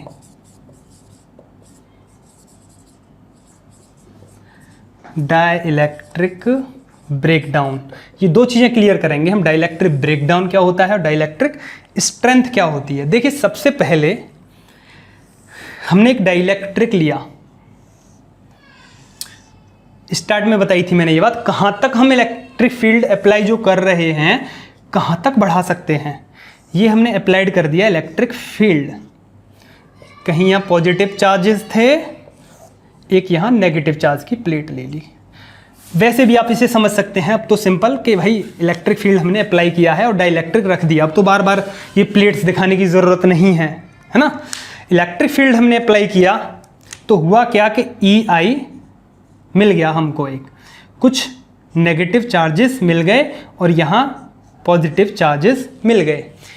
ई नॉट कितना था हमारा, मान लिया 100 यूनिट था, कितना था 100 यूनिट या फिर 100 वोल्ट पर मीटर, है ना, पर मीटर हमने 100 वोल्ट का पोटेंशियल डिफरेंस बनाया हुआ है, उससे इलेक्ट्रिक फील्ड मिला यहाँ पर। तो ई आई है, क्लियर है यहाँ ये बात। हमने क्या किया, इस इलेक्ट्रिक फील्ड को बढ़ा दिया, थोड़ा सा बढ़ा दिया, कितना कर दिया 200 यूनिट। तो क्या हुआ, इलेक्ट्रिक फील्ड जो इंड्यूस्ड सामने से आ रहा है वो भी बढ़ गया, थोड़ा सा और बढ़ गया, है ना, एक नेगेटिव और आ गया एक्स्ट्रा में। क्लियर है बात। ई आई भी बढ़ गया साथ में, है ना, तो पोलराइजेशन भी बढ़ेगा, इसका पोलराइजेशन भी बढ़ेगा, है ना।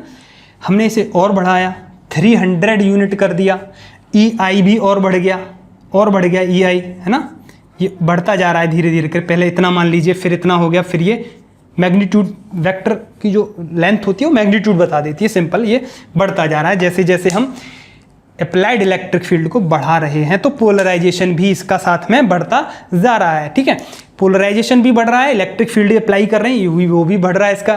ठीक है, जैसे जैसे इलेक्ट्रिक फील्ड अप्लाइड जो कर रहे हैं उसको बढ़ा रहे हैं, इसका पोलराइजेशन भी बढ़ रहा है और इंड्यूस इलेक्ट्रिक फील्ड जो अपोजिंग है वो भी बढ़ रहा है, मीन्स इसकी जो ससेप्टिबिलिटी है वो क्या है, ज़्यादा है। तो वहाँ तक ये इसे कहाँ तक बढ़ा सकते हैं, वो इसकी ससेप्टिबिलिटी पे डिपेंड करेगा, कहाँ तक ये ससेप्ट कर पा रहा है, जो अप्लाइड फील्ड है उसको कहाँ तक ससेप्ट कर, वो तो थोड़ी अलग बात हो जाएगी। लेकिन फील्ड को बढ़ा रहे हैं हम तो पोलराइजेशन इसका बढ़ता जा रहा है। तो लेकिन एक पॉइंट ऐसा आएगा कि पोलराइजेशन बढ़ना बंद हो जाएगा, और जब हम इलेक्ट्रिक फील्ड को बढ़ाएंगे तो वहाँ क्या होगा कि इसके जो अंदर एटम हैं, एटम के पास क्या होते हैं, इलेक्ट्रॉन, न्यूक्लियस के पास इलेक्ट्रॉन, ये मिलके एटम होता है।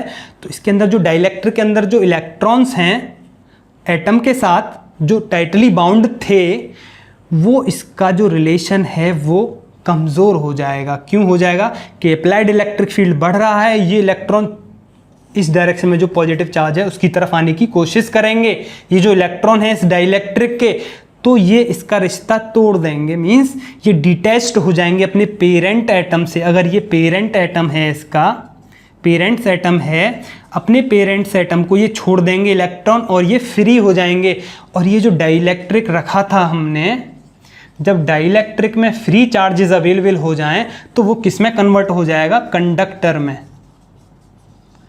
कुछ कुछ कंडक्टर की तरह फिर ये बिहेव करने लगेगा। जैसे जैसे किस वैल्यू पे मान लिया हमने कि 400 हमने कर दिया यूनिट, 400 यूनिट हमने इलेक्ट्रिक फील्ड अप्लाई कर दिया इस पे, और ये और फिर नहीं बढ़ा, और हुआ क्या कि इसके इलेक्ट्रॉन ने न्यूक्लियस को छोड़ दिया, पेरेंट एटम को छोड़ दिया इलेक्ट्रॉन्स ने। इसके जो डाइलेक्ट्रिक के जो एटम के जो इलेक्ट्रॉन हैं उन्होंने अपने पेरेंट्स एटम को छोड़ दिया, और हुआ क्या कि ये डाइलेक्ट्रिक ब्रेक हो गया। डाइलेक्ट्रिक क्या हो गया, ब्रेक हो गया, है ना। इसकी जो प्रॉपर्टी थी डाइलेक्ट्रिक की, जो प्रॉपर्टी थी, जो इंसुलेटिंग प्रॉपर्टी ही कहेंगे हम तो उसको, वो क्या होगी, ब्रेक डाउन हो गई। इसी को कहेंगे हम डाइलेक्ट्रिक ब्रेकडाउन। जैसे जैसे इलेक्ट्रिक फील्ड को हमने बढ़ाया, कहाँ तक बढ़ा सकते हैं वो उसकी एक लिमिट पे डिपेंड करेगा, और वो पर्टिकुलर डाइलेक्ट्रिक के लिए एक वैल्यू होती है ब्रेकडाउन की। मान लिया हमने कोई भी एक डाइलेक्ट्रिक लिया, इसके लिए डाइलेक्ट्रिक ब्रेकडाउन कहाँ मिल गया हमें, 400 वोल्ट पर मीटर का हमने इलेक्ट्रिक फील्ड अप्लाई किया, तो हमें क्या मिल गया, ब्रेकडाउन मिल गया। तो डाइलेक्ट्रिक ब्रेकडाउन क्या होता है, इसको मैं यहाँ पे लिख देता हूँ जरा, ठीक है, आप इसे नोट कर लेंगे। ये तो समझ में आ गया आपको कि इलेक्ट्रिक फील्ड को जैसे जैसे बढ़ाएंगे हम, तो एक पॉइंट ऐसा आएगा इलेक्ट्रिक फील्ड उससे ज़्यादा नहीं बढ़ा सकते, और बढ़ाएंगे तो वो डाइलेक्ट्रिक ब्रेक हो जाएगा, वो कंडक्टर की तरह फिर काम करने लग जाएगा dielectric.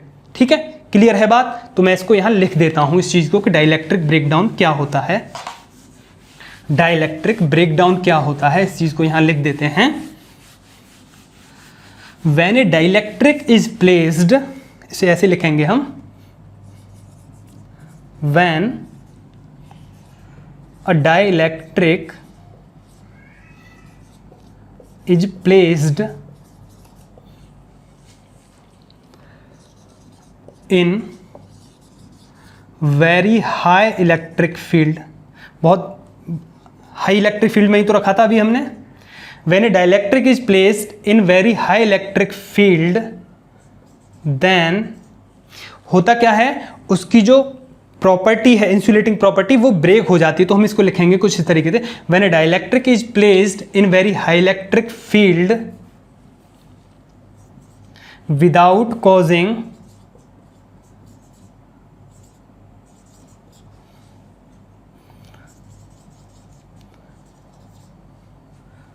breakdown its insulating property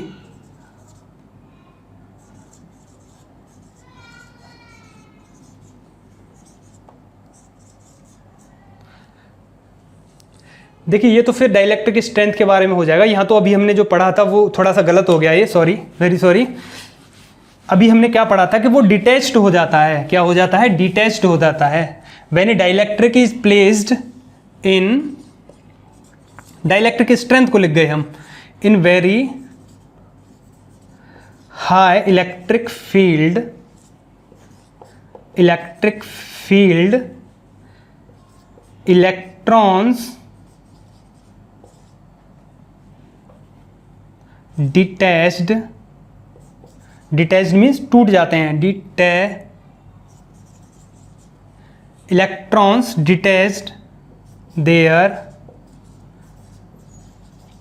parents atom, parents atom, जो पेरेंट्स एटम होता है उससे वो छोड़ देते हैं, and becomes free, and becomes free, और इलेक्ट्रॉन्स क्या हो जाते हैं, फ्री हो जाते हैं, तभी तो ब्रेक डाउन हुआ था अभी, है ना, and electron becomes free, it is called dielectric breakdown.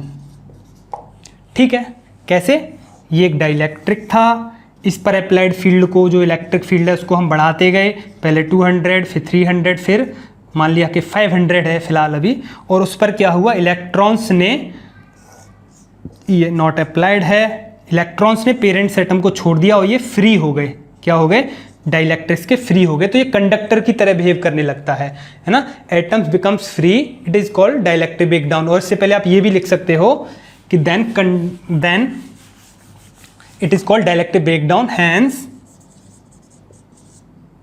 Dielectric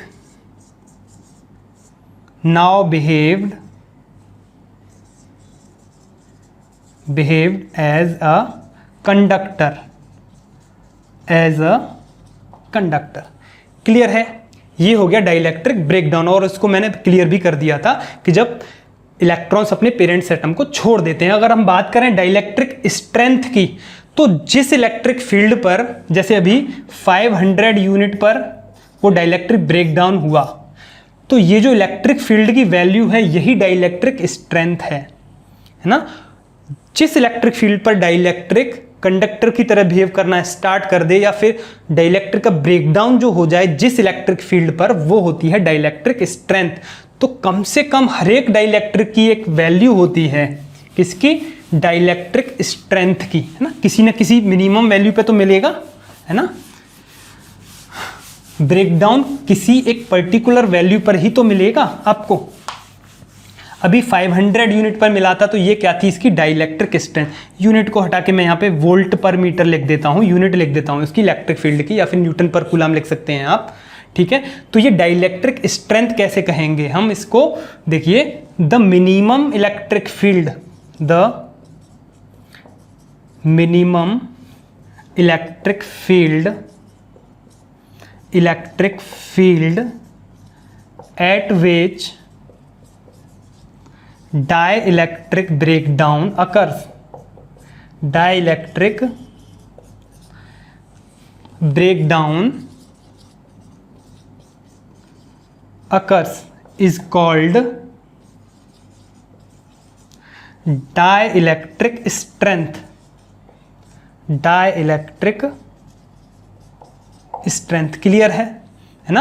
अभी हमने एक क्या रखा था, ऐसे समझ सकते हैं इसे, डाइइलेक्ट्रिक रखा था। जैसे जैसे हम इलेक्ट्रिक फील्ड को बढ़ाते जा रहे हैं, जो अप्लाइड इलेक्ट्रिक फील्ड है, उस कंडीशन में एक कंडीशन आती है, मान लेते हैं 500 वोल्ट पर मीटर हुआ, वैसे ही इलेक्ट्रॉन्स क्या होने लग गए, फ्री होना स्टार्ट हो गए, और डाइइलेक्ट्रिक ने अपनी प्रॉपर्टी को खो दिया, जो इसकी इंसुलेटिंग प्रॉपर्टी थी डाइइलेक्ट्रिक की, उसने इसको लॉस्ट कर दिया, और ये कंडक्टर की तरह फिर बिहेव करने लग गया, पोलराइजेशन होना बंद हो गया। ठीक है, उस कंडीशन में जो इलेक्ट्रिक फील्ड की वैल्यू होगी उसे कहेंगे हम डाइइलेक्ट्रिक स्ट्रेंथ। तो उसकी जो स्ट्रेंथ है किससे समझी जाती है, डाइइलेक्ट्रिक की स्ट्रेंथ कैसे समझी जाएगी, भैया कितना इलेक्ट्रिक फील्ड इस पर अप्लाई कर दो। अगर एक डाइइलेक्ट्रिक है जो कि 100,000 वोल्ट पर मीटर पे जाके ब्रेकडाउन मिलता है इसका, तो ये बेटर है 2 और 1। एक डाइइलेक्ट्रिक है जिसका ब्रेकडाउन कहाँ मिल जाता है, 500 वोल्ट पर मीटर पे, तो इसकी जो डाइइलेक्ट्रिक स्ट्रेंथ है कमजोर है, जल्दी से ये टूट गया, जल्दी से कंडक्टर की तरह बिहेव करना स्टार्ट कर दिया इसने, इसमें पोलराइजेशन कम हुआ। इसकी डाइइलेक्ट्रिक स्ट्रेंथ ज़्यादा है, इसने बहुत ज़्यादा इलेक्ट्रिक फील्ड को सह लिया, इसने कम इलेक्ट्रिक फील्ड को सहा, ग्रहण किया, है ना। ट्रांसमिट तो करते ही हैं इलेक्ट्रिक फील्ड को, है ना। अपोजिंग इलेक्ट्रिक फील्ड जो प्रोड्यूस हो रहा है उसके अंदर ज़्यादा हो रहा है, इसके अंदर कम हो रहा है ना। इसके अंदर बंद हो गया अपोजिंग इलेक्ट्रिक फील्ड होना, पोलराइजेशन होना बंद हो गया और ब्रेकडाउन हो गया इसका, ये कमज़ोर है, इसकी डाइइलेक्ट्रिक स्ट्रेंथ कम है, इसकी डाइइलेक्ट्रिक स्ट्रेंथ ज़्यादा है। सिंपल सी बात है ना। तो ब्रेकडाउन इसका बाद में मिलेगा। तो डाइलेक्ट्रिक स्ट्रेंथ भी हम चेक करते हैं कैपेसिटर के बीच में रखने के लिए। जो भी हम डाइलेक्ट्रिक सेलेक्ट करने वाले हैं उसको कैसे पता करते हैं, उसकी डाइलेक्ट्रिक स्ट्रेंथ भी हम देखते हैं कि कैसी इसकी डाइलेक्ट्रिक स्ट्रेंथ है। अगर हम बात करते हैं ड्राई एयर की, तो इसकी डाइलेक्ट्रिक स्ट्रेंथ अच्छी होती है। इसको हम डाइलेक्ट्रिक को यूज़ करते हैं जनरली, ठीक है, मोस्टली यूज़ करते हैं। ड्राई एयर का भी हम यूज़ कर लेते हैं। तो डाइलेक्ट्रिक है, बहुत अच्छा डाइलेक्ट्रिक है। कौन? Dry air. डिस्टिल्ड वाटर ये भी एक अच्छा डाइलेक्ट्रिक है। माइका भी एक अच्छा डाइलेक्ट्रिक है, ठीक है ना। इनकी डाइलेक्ट्रिक स्ट्रेंथ अच्छी होती है। डाइलेक्ट्रिक कांस्टेंट भी देखे जाते हैं साथ ही इनके, ठीक है। इनके डाइलेक्ट्रिक कांस्टेंट भी अच्छे हैं। जिसका डाइलेक्ट्रिक कांस्टेंट अच्छा होगा उसकी डाइलेक्ट्रिक स्ट्रेंथ भी अच्छी होगी, क्योंकि डाइलेक्ट्रिक कांस्टेंट के क्या होता है? E naught upon E net, ठीक है। ई नेट जिसमें कम होगा, जितना ज़्यादा खा जाएगा इलेक्ट्रिक फील्ड को, है ना, खा जाएगा मीन्स सह लेगा, उतना ही ज़्यादा इलेक्ट्रिक डाइलेक्ट्रिक कांस्टेंट उसका होगा, ठीक है। और जो ज़्यादा इलेक्ट्रिक फील्ड को सह लेगा और वही उसका पोलराइजेशन भी ज़्यादा है, और जिसका पोलराइजेशन ज़्यादा है उसकी डाइलेक्ट्रिक स्ट्रेंथ भी ज़्यादा है, क्योंकि अप्लाइड इलेक्ट्रिक फील्ड को जो जितना सह रहा है उसमें उतना ही ज़्यादा, इसमें ज़्यादा पोलराइजेशन होगा, इसकी डाइलेक्ट्रिक स्ट्रेंथ भी ज़्यादा होगी, इसकी डाइलेक्ट्रिक कांस्टेंट भी इसका अच्छा होगा, ये बात भी होगी, ठीक है। तो ये कुछ अच्छे डाइलेक्ट्रिक्स हैं, dry air, distil water and mica. देखिए इस डेफिनेशन को आप दूसरे तरीके से भी लिख सकते हैं। अभी लिखा मैंने, the minimum electric field at which dielectric breakdown occurs is called dielectric strength. आप इसको ऐसे भी लिख सकते हैं, कोई भी डाइलेक्ट्रिक कितना ज़्यादा से ज़्यादा इलेक्ट्रिक फील्ड सह सकता है या ग्रहण कर सकता है, उसके बाद वो नहीं कर सकता, उसके बाद अपनी इंसुलेटिंग प्रॉपर्टी को वो ब्रेक कर देता है या लॉस्ट कर देता है, उसे हम कहते हैं डाइलेक्ट्रिक स्ट्रेंथ। तो इसको हम दूसरे तरीके से भी लिख सकते हैं, वो भी कोशिश कर लेते हैं लिखने की, ठीक है। कैसे लिख सकते हैं, इसकी दूसरी डेफिनेशन भी दी हुई है कुछ बुक्स में। द मैक्सिमम इलेक्ट्रिक फील्ड और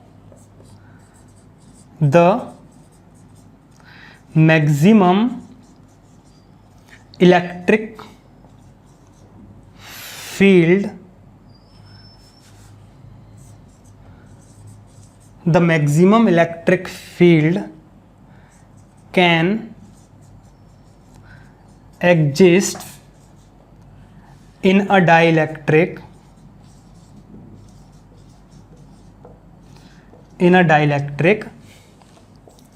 मीन्स ब्रेकडाउन होने से पहले जो वैल्यू थी इलेक्ट्रिक फील्ड की वो डाइलेक्ट्रिक स्ट्रेंथ होती है। या फिर इसको इस तरीके से लिख दीजिए, the maximum electric field can exist in a dielectric without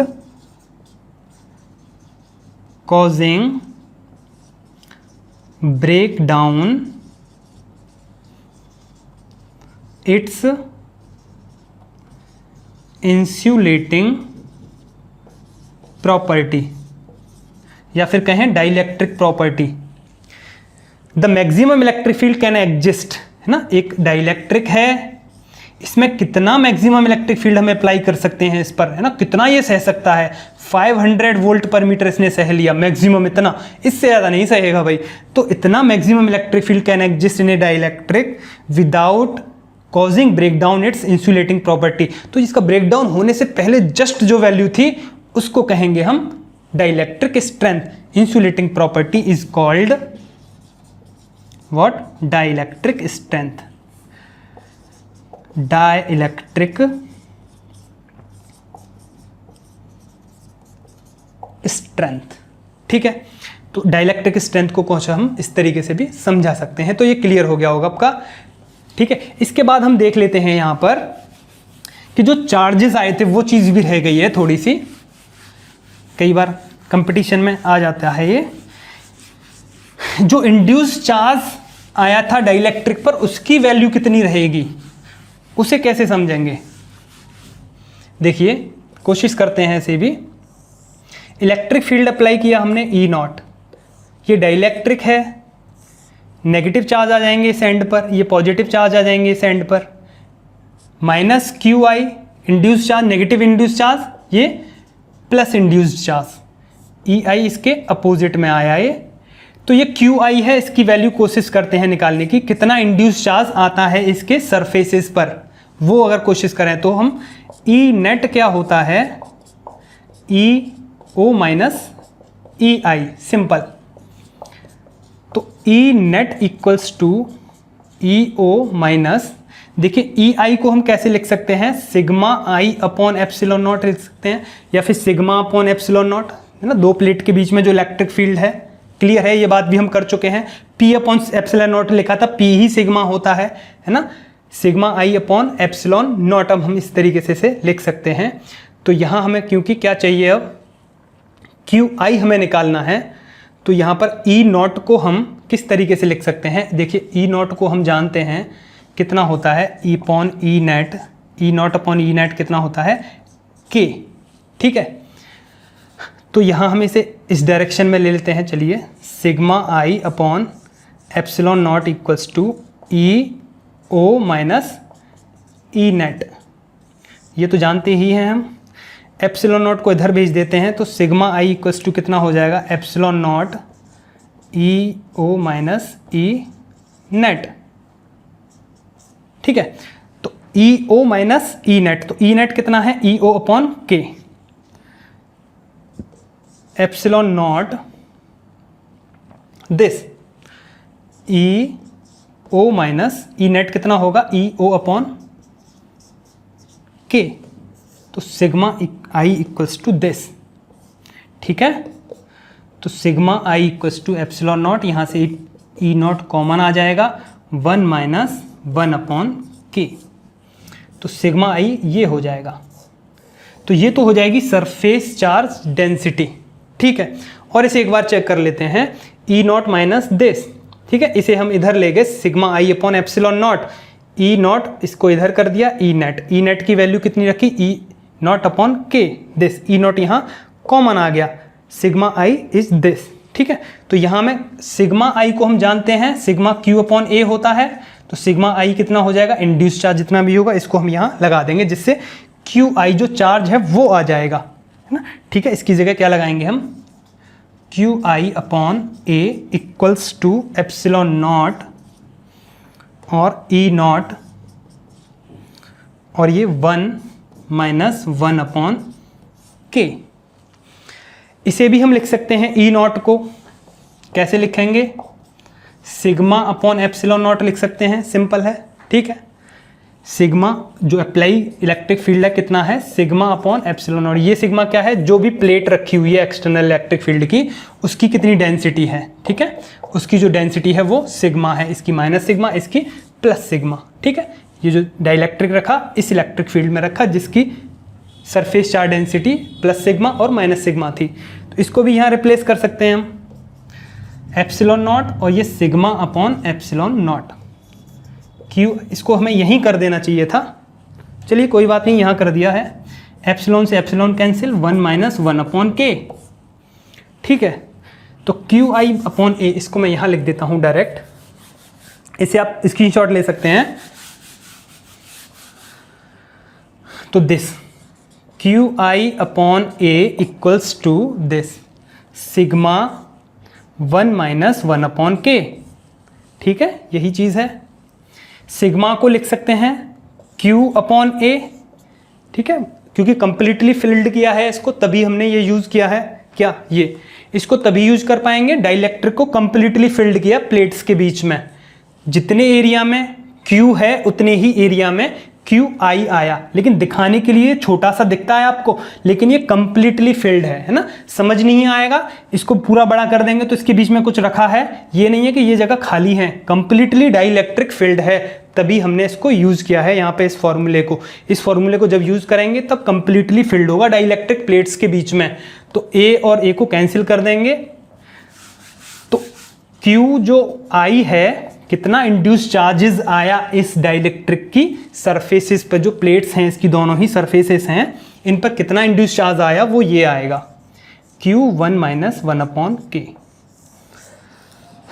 direct surface charge density की फॉर्म में लिखेंगे तो ये क्यू, यहीं से जो कर रहे थे हम, इसको अगर डायरेक्ट लगाते यहाँ पे ई सिग्मा अपॉन एप्सिलॉन नॉट, तो ये कैंसिल हो जाता और जो सिग्मा है वो आई क्या होता, सिग्मा 1 - 1/k। तो मैं इसे यहाँ लिख देता हूँ कि सिग्मा आई कितना होता, सिग्मा 1 - 1/k। सिग्मा आई क्या है, इंड्यूस सरफेस चार्ज डेंसिटी, और ये सरफेस चार्ज डेंसिटी जो अप्लाइड इलेक्ट्रिक फील्ड है उसका। तो ये दोनों ही यूज़ करने के लिए है ना। बोर्ड एग्जाम के पर्पज से नहीं है, कंपटीशन के पर्पज से है ये पूरा का पूरा, ठीक है। तो ये चार्जेस हो गया जो भी डाइलेक्ट्रिक है। तो डाइलेक्ट्रिक स्ट्रेंथ, डाइलेक्ट्रिक कांस्टेंट, सब कुछ पढ़ा, सब समझ में आ गया होगा। बहुत ही लंबा लेक्चर रहा आज का आपके लिए। तो चलिए एक बार हम रिवाइज और कर लेते हैं, जो मेन चीज़ें हैं जो हमने पढ़ी अभी उसके बारे में रिवाइज कर लेते हैं एक बार कि क्या हमने आज डिस्कस किया है। मोस्ट इंपॉर्टेंट चीज़ एक तो पोलराइजेशन ही को एक बार मैं लिख देता हूँ यहाँ पे कि पोलराइजेशन, हाँ, और ससेप्टिबिलिटी के बारे में पढ़ा था। थोड़ा सा ससेप्टिबिलिटी को डिफाइन नहीं कर पाए थे हम, केवल फॉर्मूला ही रह गया था उसका वहाँ पर। तो उसकी डेफिनेशन भी है यहाँ पे, मैं अभी लिख देता हूँ। ओके, तो इसकी डेफिनेशन भी हम लिख देते हैं अभी ससेप्टिबिलिटी की।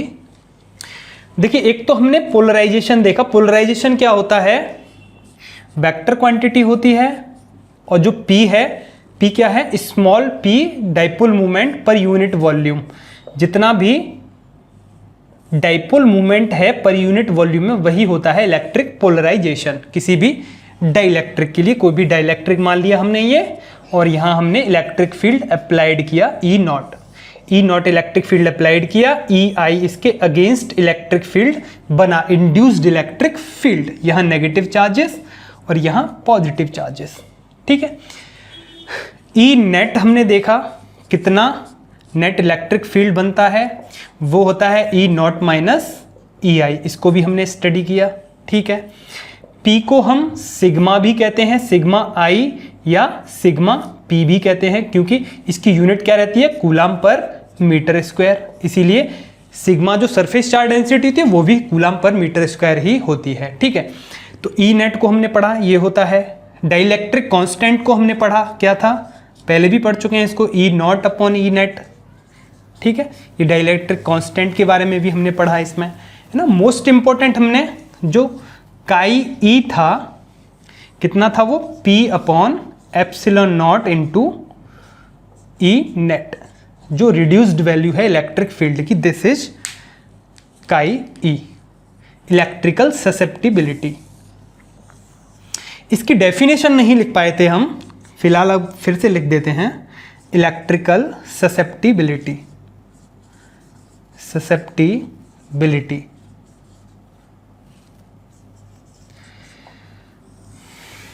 इलेक्ट्रिकल ससेप्टिबिलिटी को कैसे डिफाइन करेंगे, सिंपल है, the ratio of polarisation to the epsilon naught times the reduce value of electric field.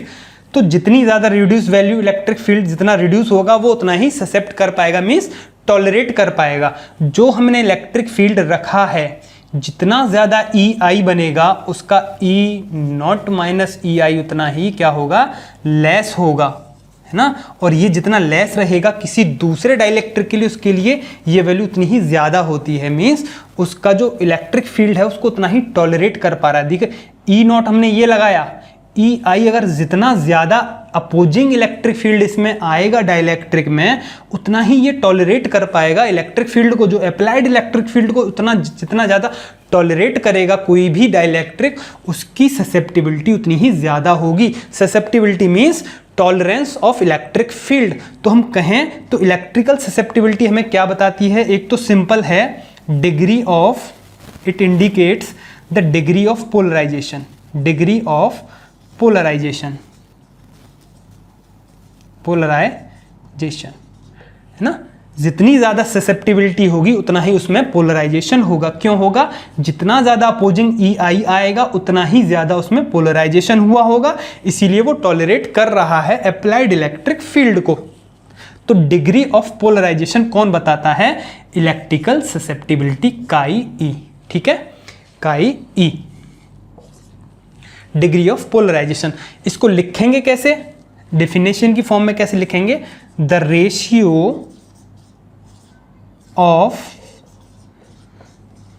Polarisation to the epsilon naught times E net क्या है, रिड्यूस्ड वैल्यू ही तो है इलेक्ट्रिक फील्ड की, ई ये रिड्यूस्ड वैल्यू है electric field की, यही तो ई नेट है ना।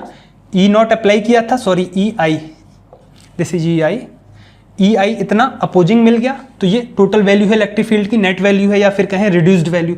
Epsilon naught times the reduced value